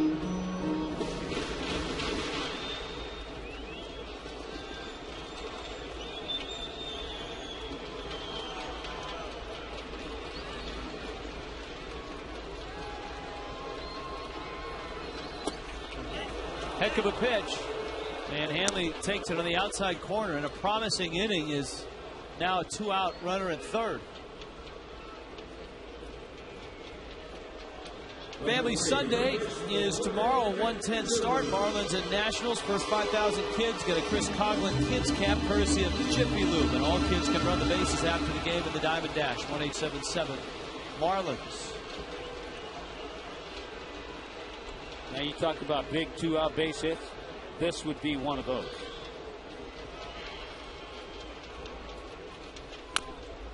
Cantu looking for his first hit of the night. Only once this year has he had a game where he doesn't have a hit. It's the second game of the doubleheader, I think, in Denver.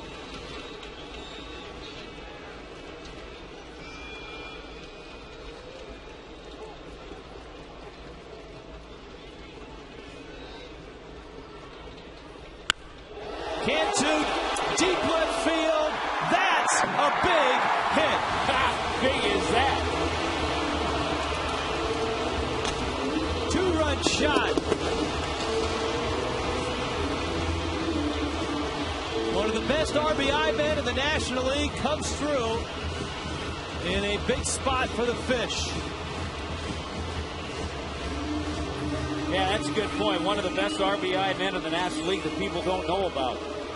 Leading the league in RBIs. You talk about huge. With 2 outs, it looked like the rally might be stifled. And Jorge Cantu puts it into the seats. His 6th home run, RBIs 24 and 25.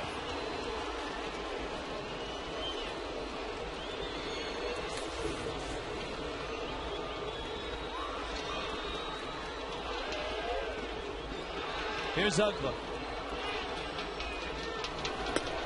Maben's run is charged to Stammen. Cantu belongs to Walker.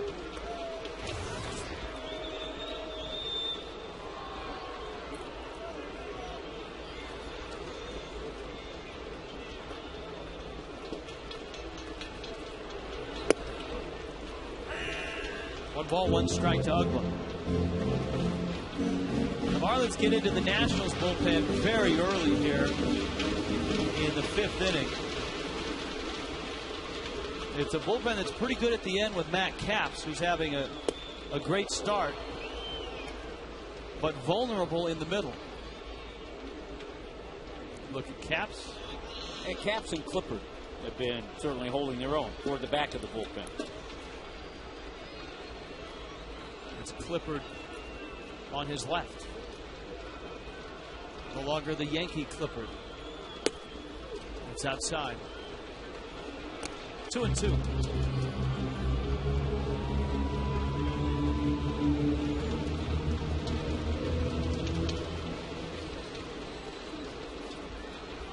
Ugla coming off his best April.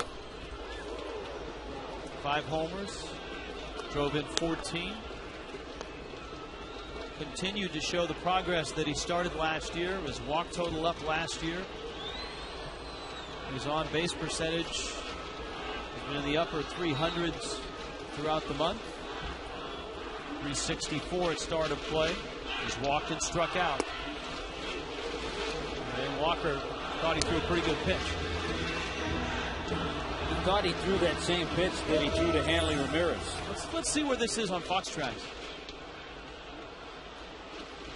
Wow. It's a great pitch. Great pitch and a tough call. That's a good pitch, too. Walker strikes out Ugla. The Marlins inning almost went up in smoke until Jorge Cantu stepped up to the plate. And with 2 outs and a runner at third, Cantu comes through again.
With Corona and Corona Light. In Palm Beach, stop by Tommy's favorites, Rocco's Tacos, Cabo Flats, or the Palm Beach Ale House. In Fort Lauderdale, Shooters, El Mariachi, or Azteca. In Miami, drop by Mangoes, Ocean 11, and Rancho Grande. Corona, relax responsibly. Jorge Cantu will be celebrating and responsibly. Always a big day in the Amezaga family. Can you imagine what the Amezaga household looks like on Cinco de Mayo? Of course, my favorite Cinco de Mayo memory of the Marlins and Amezaga is when Luis Gonzalez was here and he paid the clubhouse chef Dom to dress up not only himself in Cinco de Mayo garb, but the entire clubhouse in Cinco de Mayo fashion. Very festive. There were piñatas all around. Someone put a life-size shot of Amezaga up in the same Cinco de Mayo getup. Ground ball. Hanley approaches and throws out a very speedy man. That's Willie Taveras making his first plate appearance. Time now for the Keep Your Edge Spotlight, brought to you by Just for Men Mustache and Beard. Chris Volstad has done just that. The Marlins have built him a 5-1 lead, and he's protected it. Just as Volstad gives the fish the edge, you too can keep your edge with Just for Men Mustache and Beard. Well, he's been very efficient with excellent pitches, quality pitches tonight. The two-seamer, the curve, the change. 68 pitches as he gets ready to work the Morgan. Niger Morgan at the top of the order is 0 for 2. Sprays that one foul. You've got Adam Kennedy following. The damage against Volstad was in the second inning. Adam Dunn doubled and then a couple of fly balls. Good crowd here tonight on a Super Saturday. We've got UM alum. We've got folks here to see Willie Chirino. We've got baseball fans here. We've got Thunder Sticks. And we've got Little League kids here tonight. There's some Gator kids. I think that looked like the Coral Springs Little League. And yes, they even let the Gator kids in on UM now.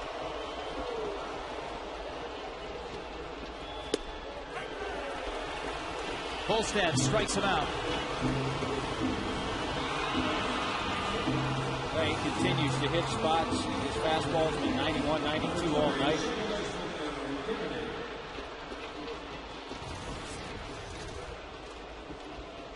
Adam Kennedy 0 for 2 in Chris's 4 previous outings against the Nationals. He'd never gone this far in a game. 5 innings was the most he'd pitched.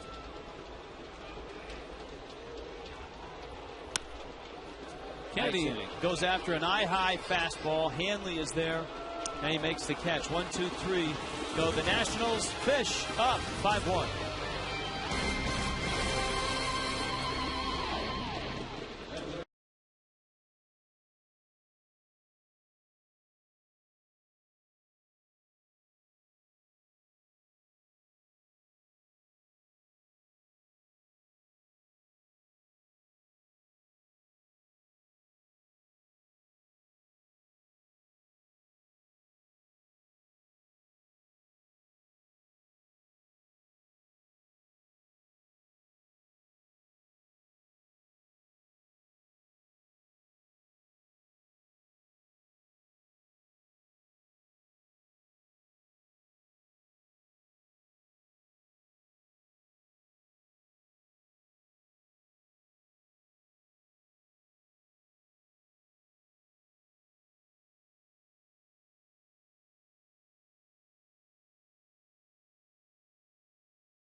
Night tonight, Nationals and Marlins. Some big hits. Jorge Cantu 2-run homer, Hanley an RBI double, and a brilliant night so far from Chris Volstad.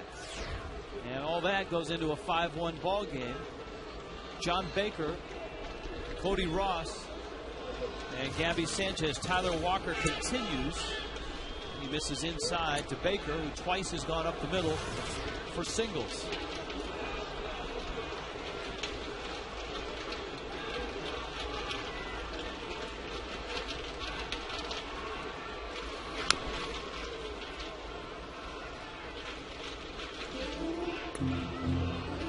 One.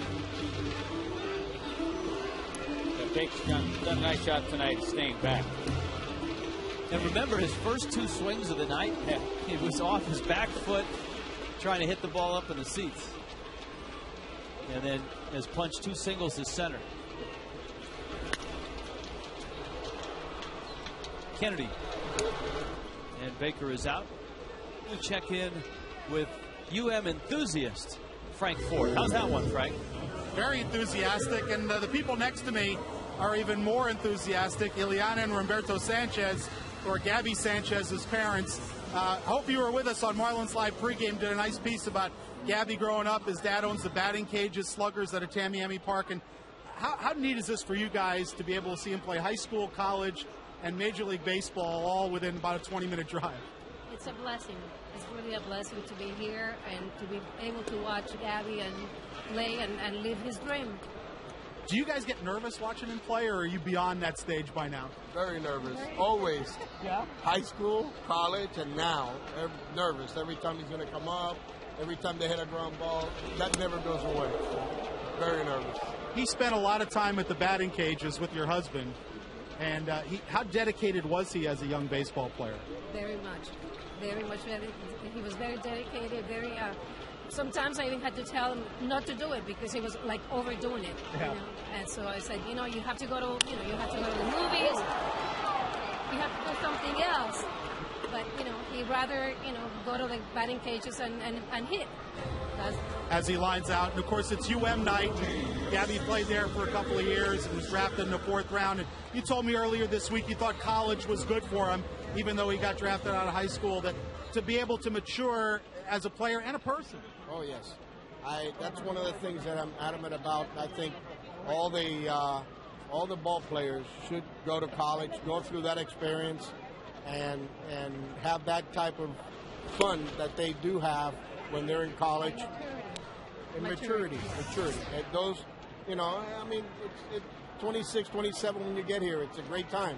It's a great age, and you've learned so much that it's really good. Guys, thanks for the visit. We appreciate it. And his brother right here, Roberto Jr. Yes. And his wife Judy's over there. So the whole family's here tonight, guys. Yeah, I'm sure Bill Beck had to have a little conference with Gabby just to make sure on night make sure Gabby had enough tickets for the whole family. Yeah. Well, it's not just night that they're here. Gabby's mother and father are here just about every night, if not every night.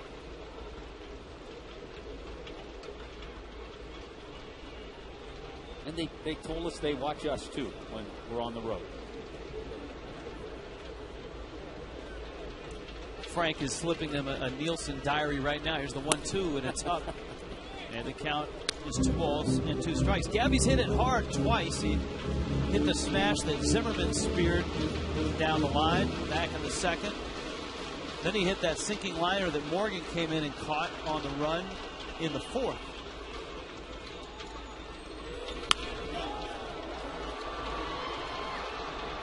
Two and two. I realized I was actually called by Nielsen ratings the other day. Really? I always wondered. I'd never heard anybody that had been called. They called? What did they say? Well, they want to know your age, your nationality, what type of shows you watch. What did you say? I said, that's our big moment. Sports on FS Florida and police shows. Wait a minute. You got to say Marlins baseball. So they put that down in their little diary. I should have said, I watched Rich and Tommy.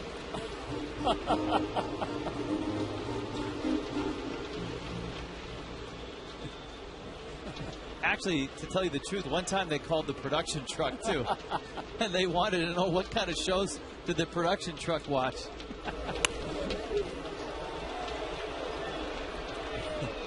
And our director, Jim Hawley, said, well, I've got 7 monitors on right now. I watch usually the center field cam, and then sometimes I cut to the high home cam.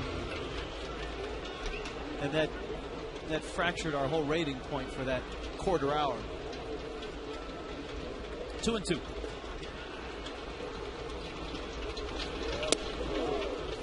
Walker's changeup misses inside, and it's 3 and 2.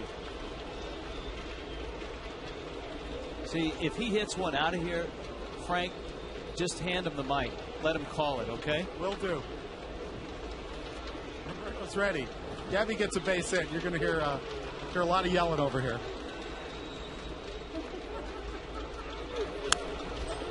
That's a great at-bat. Well, he's having a typical at-bat, the kind of at-bats we've seen all year.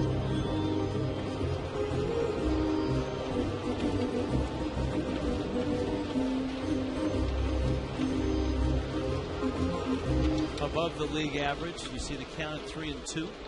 Came into this game, his on-base percentage was .392. Has hit 2 balls hard tonight.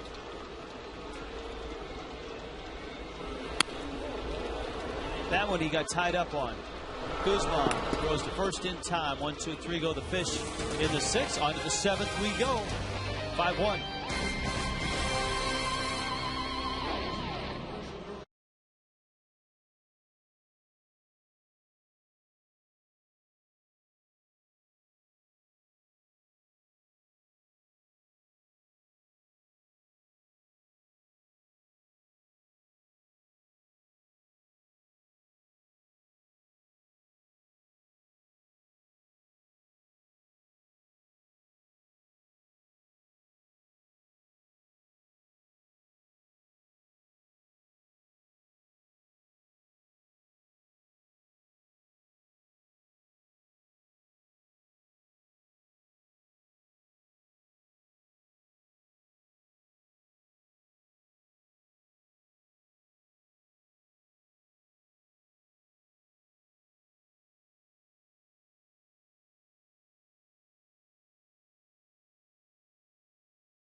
tonight.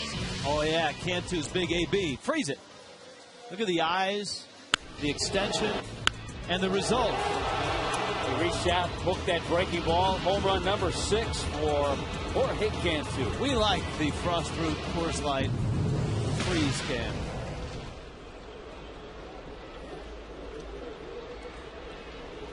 Seventh inning, 5-1. Fish on top. Marlins trying to climb back to the 500 mark, trying to even this series.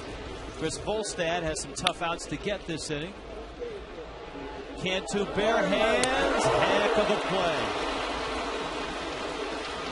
George, you do it defensively, too. Oh, Zimmerman may have hurt himself across the bag. He's had to go up the line hard twice. Remember, the infield base hit his last time up. All right, it's our Doing More on Defense, brought to you by Home Depot. Watch Zimmerman. Maybe we'll get a shot after this one.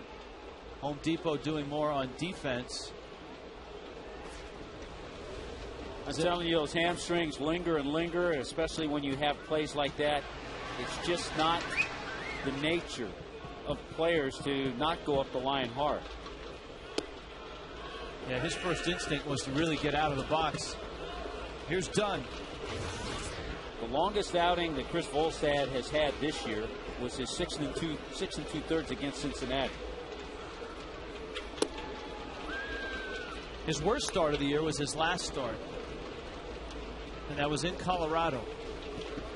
He was beaten by the Seth Smiths, or the Rockies, that day. He was okay against the rest of the lineup, but Smith hit 2 big home runs against him. And that was a tough day to pitch, too. As it was. JM Lexus League Leaders, brought to you by JM Lexus. Price made us #1, 18 years in running. Click jmlexus.com to find out how. Adam Dunn, home run rate, active leader per at bat. Woo! Volstad snapped off a breaking ball that looked pretty good. Got 320 career home runs for Adam Dunn.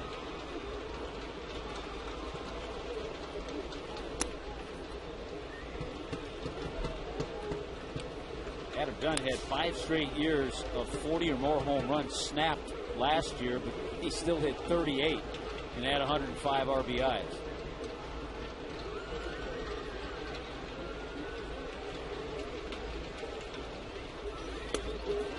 And that breaking ball was up, and so Dunn walks.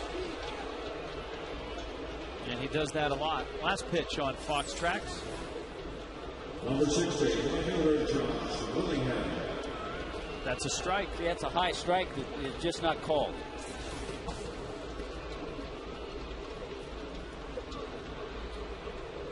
First walk of the night.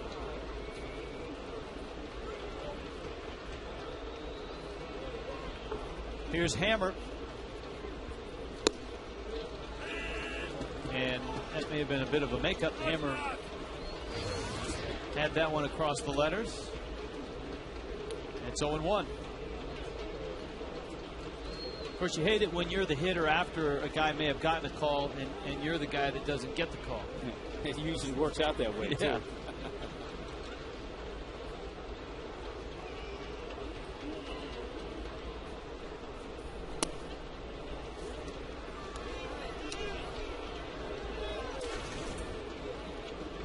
Tell you, when Chris has missed, it sure hasn't been by much.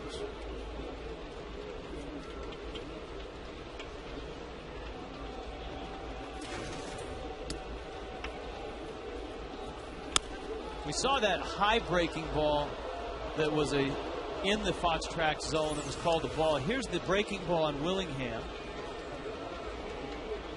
That one he hasn't called all night, but one of them has to be a strike. If you're not going to call the high one, call the low one. If you're not going to call the low one, call the high one.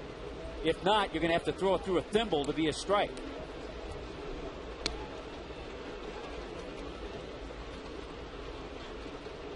And on a night where Volstad, I mean, it's one thing. He's had pristine control. Absolutely. That's where I'm headed. It's one thing if you're all over the place and you catch a corner and you don't get the call. But when you're on it, and he's been on it all night, and you throw a couple pitches in that sequence and a couple pitches to Dunn that looked like they were in, and that one to Willingham, and it counts 1-2. I had a feeling that won't be the last time Fox Tracks gets me riled up.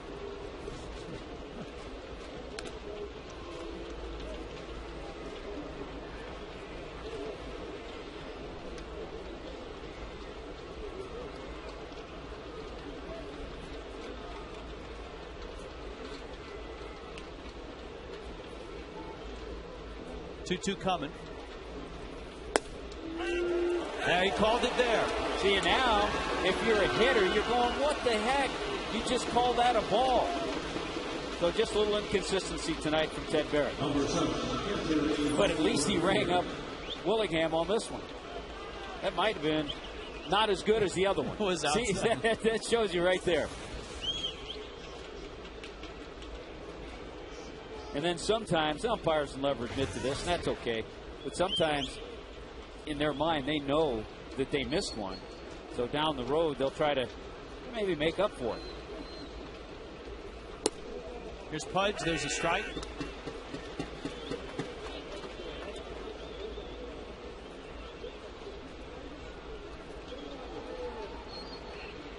Hunter Jones, the lefty. Chris LaRue, the right-hander.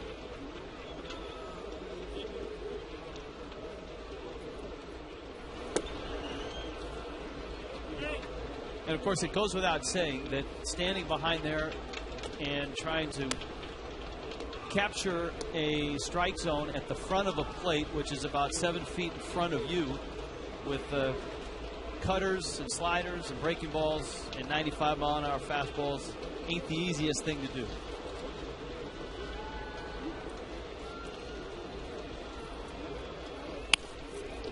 Roller up the middle. Hanley to his left, has it, flips to Uggla, got the out. And Chris Volstad is through 7 nice innings.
Gabby Sanchez, 5-1 fish on top, and during batting practice, he was all mic'd up.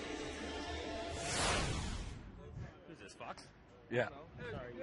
No, it's over here. It's not in my butt, dude. The microphone's not his butt. I would love to I love you guys. continue to talk into his butt, but it's not there. You got a skinny face. I do. Well, I mean, because I lost weight. We started out him dropping or saying an F-bomb. Yeah, he didn't did. know you had the microphone on, and then he was talking to your... I love Gabby Sanchez so much. I like giving him hugs. Psycho. I'm normal. Sorry about that. I didn't know you were... See, it always sounds like a good idea to be the guy that gets mic'd up until you get into that. Here's Volstad. It's always a good idea also, if you're the guy who's mic'd up, to tell everybody you're mic'd up. Yes, it is. Volstad leads it off in the bottom of the 7th. Volstad, Maven, Coughlin.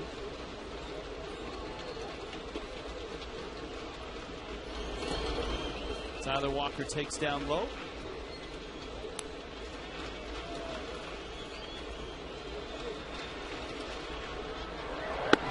Sean Burnett in the bullpen.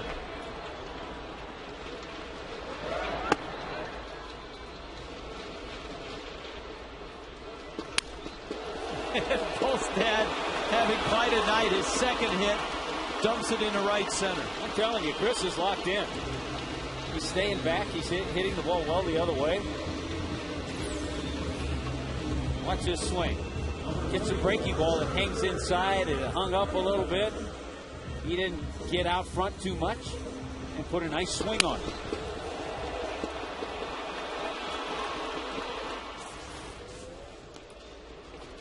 So there's Volstad. You know, if you dig deeper into Tyler Walker's bio, you find out that he was a walk-on catcher of all places at the University of California, Berkeley, same place as John Baker. A walk-on catcher who turned into a pitcher. Somehow there's always a connection. He kind of has that catcher's type delivery from a pitcher, a little bit from behind the ear.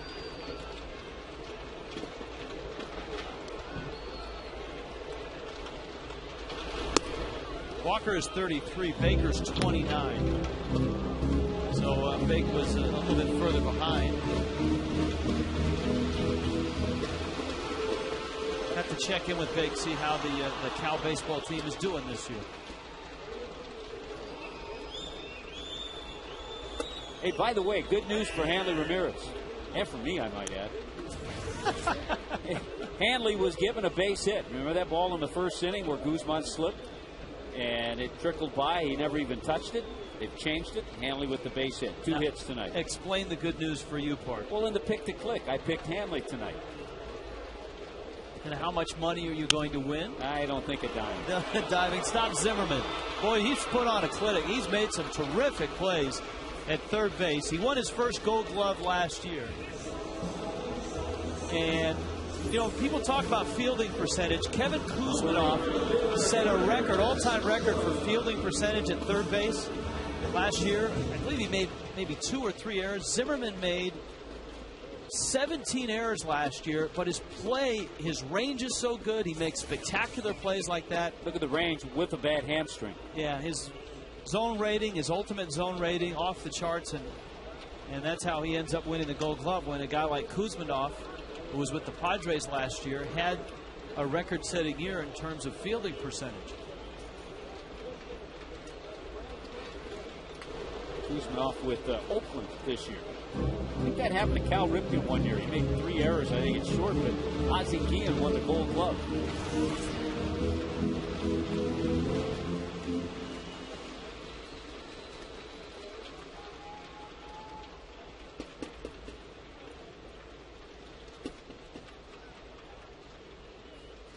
Maben's at first. Coghlan takes up. So do you think the Marlins will challenge Pudge again? He threw out Hanley. No, not here.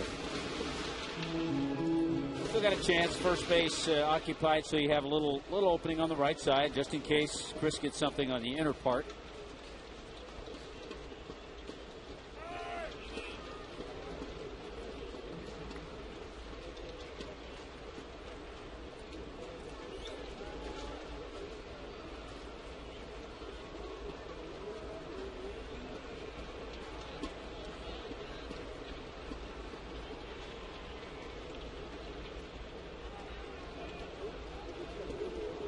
Long wait from both Walker and Coghlan. Getting all kinds of reports on Cal baseball. They're 25 and 15. They're ranked 20th in the country, but just they're 0-2 against UC Davis this year, by the way. Yeah, that's your alma mater. Aggies walked off. Taking it to the Bears. Aggies walked off against him the other day.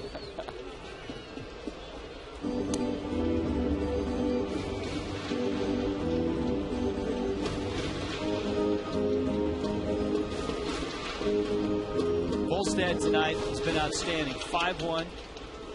Fish on top. Nationals came in with a Game 1 win last night, 7-1. Coghlan takes it. It hits off of Pudge. May have hit Hanley on deck and ends up in the dugout. Wild pitch.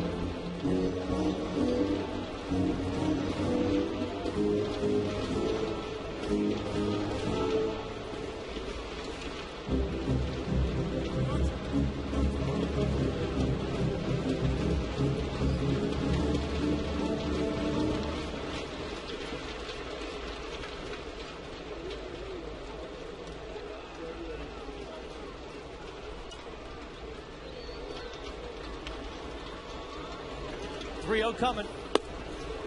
And a strike to Coughlin. Chris's 6-game hitting streak in jeopardy, even though he's hit the ball hard a couple times.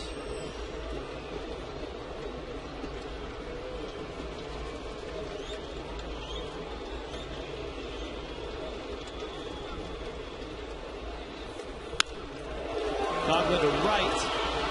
Willie Taveras is out there. Willie Taveras airs it out. Zimmerman has to chase it down. The pick to click. This was just simply to shake up the telecast tonight. Everybody got to pick somebody on each side, and Tommy Hutt right now. Yeah, nobody picked Jorge Cantu, who with the total bases and the RBIs would have had 6 points. And by the way, since we are here on University of Miami night, the Hurricanes ranked 11th in the country baseball team. They're 32-11.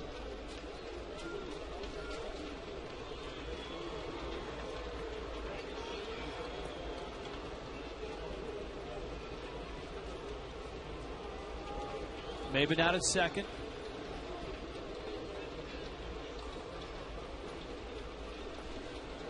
Fritz Volstad has thrown 90 pitches, so certainly another inning.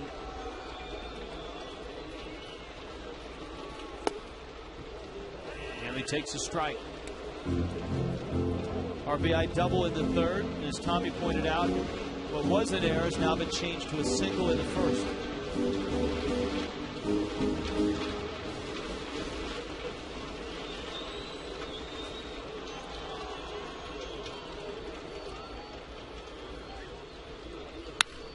Hanley, deep left field. Gone. 2-run shot. Well, we said have no fear. Hanley Ramirez last May hit .359 with 6 home runs. So he has come out tonight and swung a beautiful bat. Home run number 3 on the year. He has 3 RBIs tonight to take his total to 10. And Lee.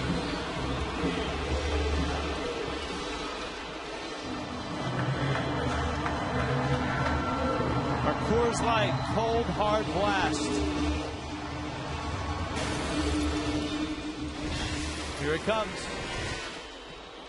And there it goes.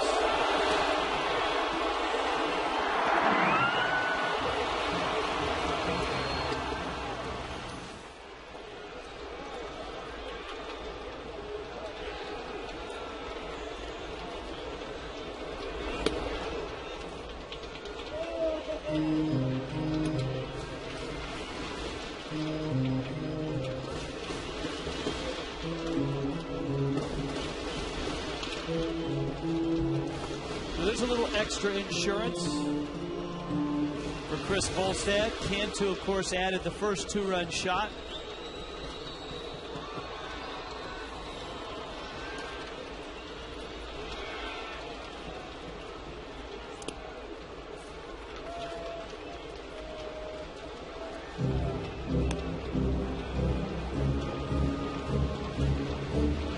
Well, it's good to see some good swings tonight from some guys who have had struggles. Hanley Ramirez with a 3-hit night, 3 RBIs. Cameron Maven with a double. Cody Ross, a couple of balls well the other way, one of them a triple.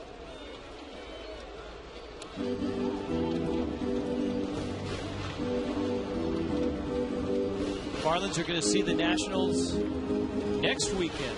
3 games in Washington, D.C., and then 3 games in Chicago before returning home against the Mets. So we will spend the weekend in the nation's capital.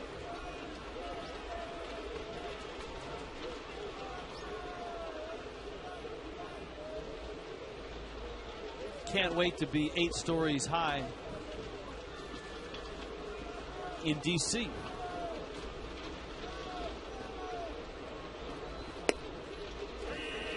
It's a strike.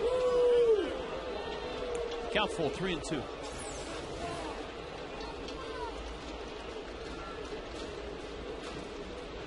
And that was a strike.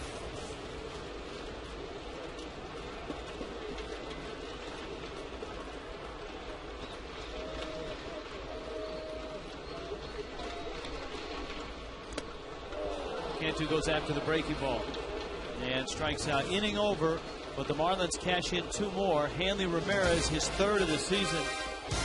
3 RBIs on the night and 1 long 2-run homer.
Top 8th inning rolls around.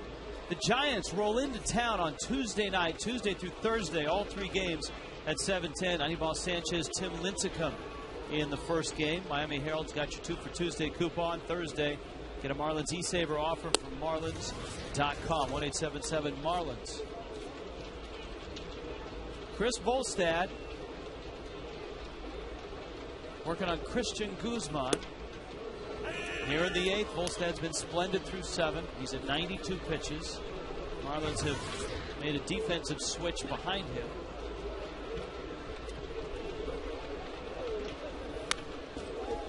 Yeah, it's a switch we've seen Freddie make a few times. Brian Barton comes in. He moves in to play 3rd base, and heading across the diamond is Jorge Cantu at first.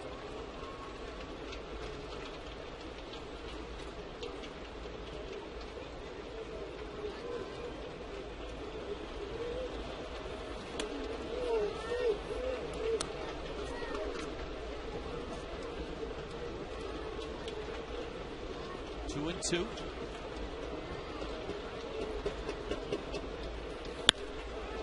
That one is scorched foul.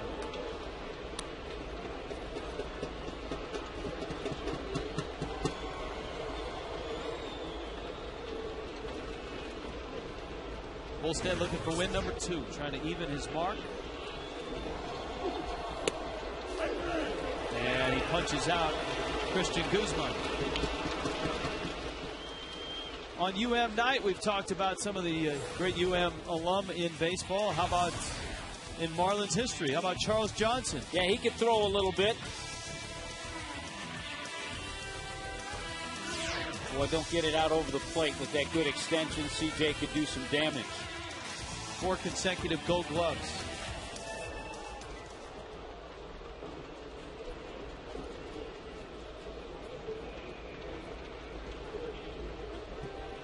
Willie Harris makes an appearance. This is the pitcher spot. That's a strike. Volstad now has 6 strikeouts, only 2 hits, only 1 walk. Boy, that's the key. He's been around the plate all night with all 3 pitches working. Chopper to Hanley on the first in time. My computer didn't refresh off that last strikeout, so it's actually 7 for Volstad. That was a good changeup to get Willie Harris. Hopper gets ready. Remember, the Marlins are without Clay Hensley, who was brilliant last night. Hensley, after the game, when he came into the clubhouse, was informed that his father had passed away and has left the team. And our thoughts are with him. Willie Taveras. Volstad got a piece. And Ugla finishes the rest. 1, 2, 3 in the 8th. Volstad is sailing. And the Marlins are up 7-1.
A walk, the 7 strikeouts, 99 pitches now, and just 2 hits.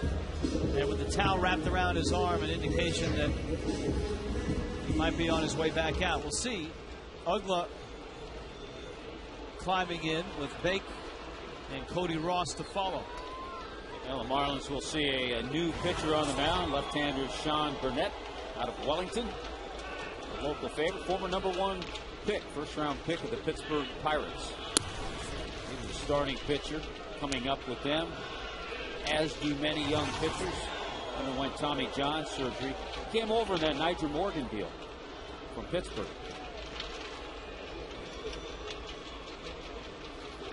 For a string of years, it seemed like every first-round pick that the Pirates took had some sort of arm surgery. Burnett, I think, has found his home in the bullpen. Did a good job in his 33 outings last year for the Nationals, and he did a nice job for the Pirates. So Nigel Morgan and Burnett coming over for Joel Hanrahan and Lastings Millers. It's worked out pretty well for Washington. Yeah, it has. Ugla with a count 2-1.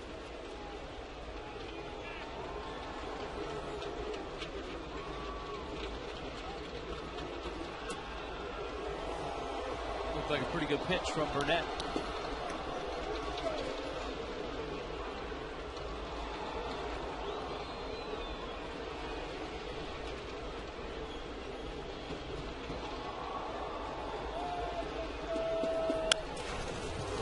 The Josh Johnson-John Lannon matchup tomorrow.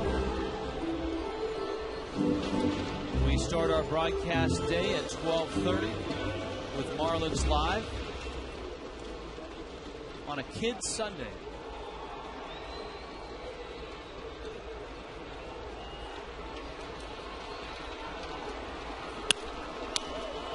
to the box. Burnett flips over to first. You know, Rich, this is what gets you encouraged and why you know the Marlins will stay in this thing and have an opportunity and sometime during the season to put together a nice streak. We saw what JJ did his last time out. Ricky a little off last night, but he's been tremendous. Anibal Sanchez gone 6 innings every start he's had. Chris Volstad, if he pitches this way, you throw in Nate Robertson, all of a sudden you can put together a streak when you get quality starting pitching.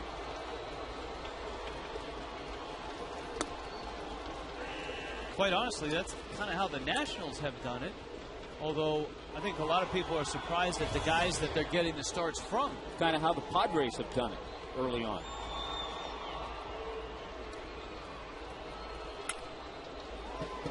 Slow roller in the hole. Let's see if Bacon beat it. Almost. That's when you just wish one time you had a little Hanley in your legs, and you weren't a catcher, and you took a while to get up the line because you had those Ramirez wheels. Who's the best running catcher in the game? Miguel Olivo gets down the line pretty well. We just saw that in Colorado. Yeah, he's got to be up there. On a home run, Matt Trainer. He's the quickest. I'll tell you, years ago, who used to steal bases as a catcher with the Mets, John Stearns. Well, when Biggio was a catcher when he first got up.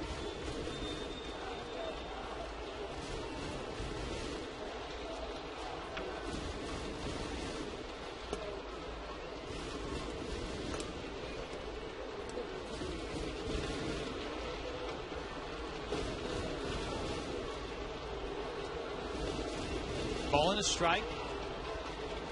I know it's not Benji Molina. Although against the Marlins, he doesn't need to run to first because he usually either hits it over the wall or in a gap. Well, he still gets his base hits. A quality hitter. We'll see him next week when the Giants come to town. He's been like a one-man wrecking crew the last few times through this ballpark.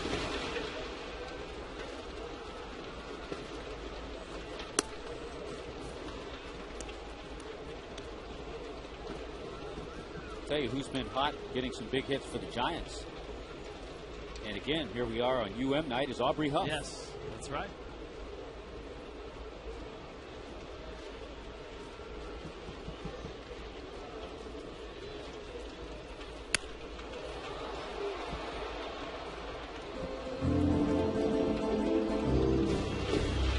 Two and two to Cody Ross. RBI triple, so a 5-game hit streak. 7 hits over those 5 games.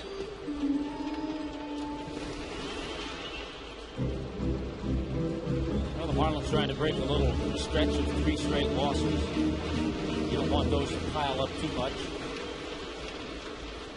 Good at bats tonight, much better at bats tonight. Good approach. Jim Presley will be proud of his hitters. This has to be an enjoyable year for Aubrey Huff, who has never played a full season on a winning team in the big leagues. And look at Press.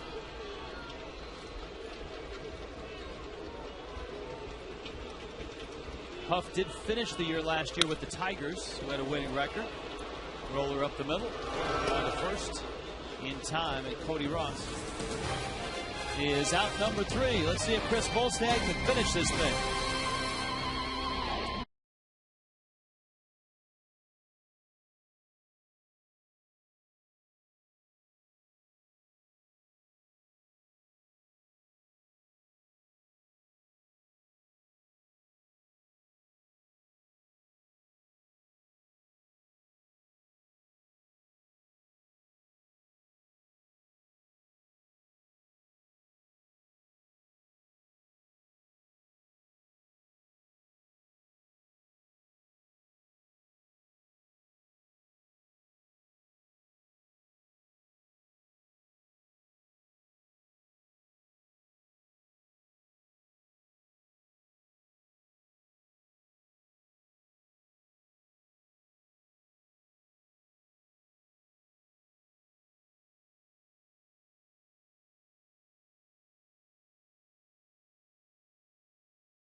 performer of the game.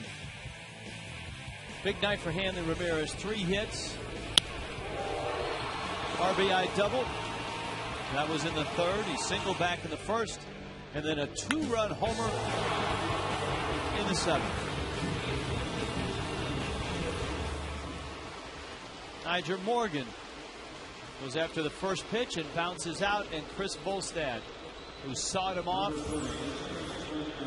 he is 2 outs away from a complete game. It would be complete game number 2 at the major league level, and a good start to get Niger Morgan.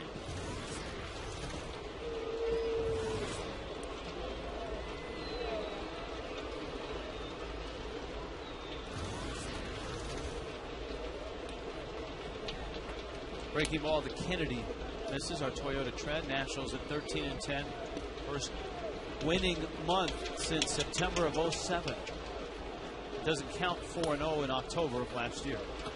Yeah, Chris Volstad's first and only complete game as a major leaguer last year in San Francisco in July.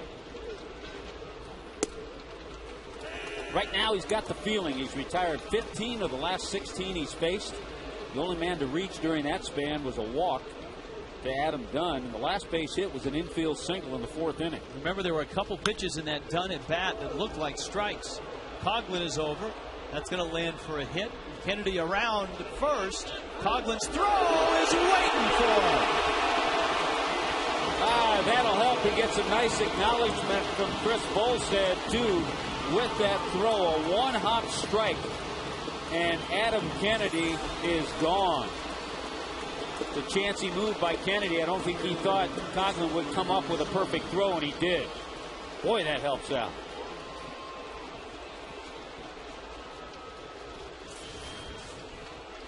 The pitching has been spectacular. The defense has been solid, and the hitting has been timely and effective.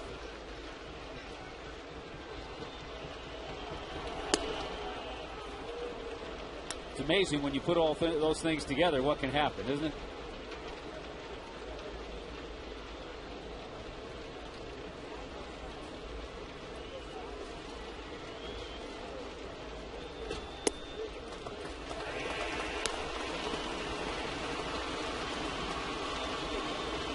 One and one. 34,886 on hand tonight. And they've seen a beauty from Volstad. Well, we've had a chance to talk to Gabby Sanchez's parents tonight. Chris Volstad, I know his parents are always here when he pitches.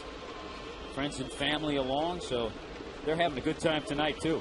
He had committed to the University of Miami before he signed out of Palm Beach Gardens High School in 05. Zimmerman drives it to deep center. Back goes Maben. Reaches. Won't get it. It's off the wall. Maben will pick it up, and Zimmerman cruises in with a double. That's his 5th hit of the series already. Ryan Zimmerman on the year has 14 base hits. 13 of his 19 base hits have been for extra bases.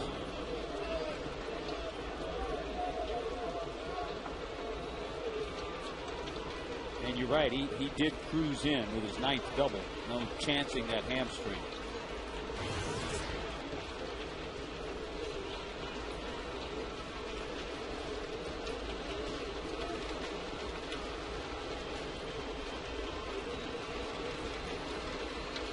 Adam Dunn.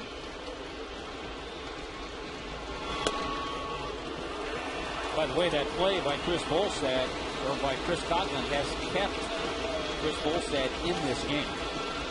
Yeah, the pen's ready. Volstad at 110.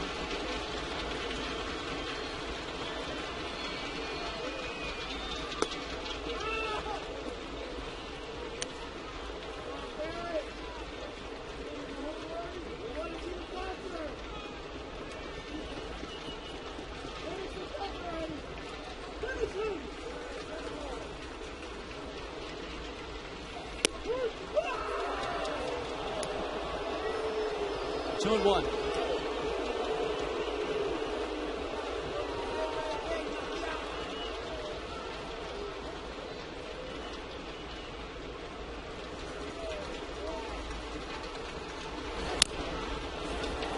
It's 2-2. Still using that changeup effectively tonight. I guarantee when we talk to Chris or to John Baker, they'll talk about the stuff that Volstad has had all night, from inning number 1 till here.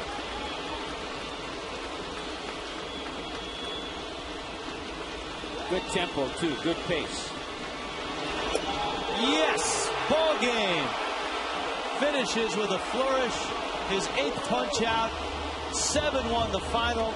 And the Marlins even the score against the Nationals. Second career complete game. Impressive stuff tonight from the Fish. A bounce back night. And the Ramirez drives in 3, including a 2-run homer. Cantu a 2-run homer.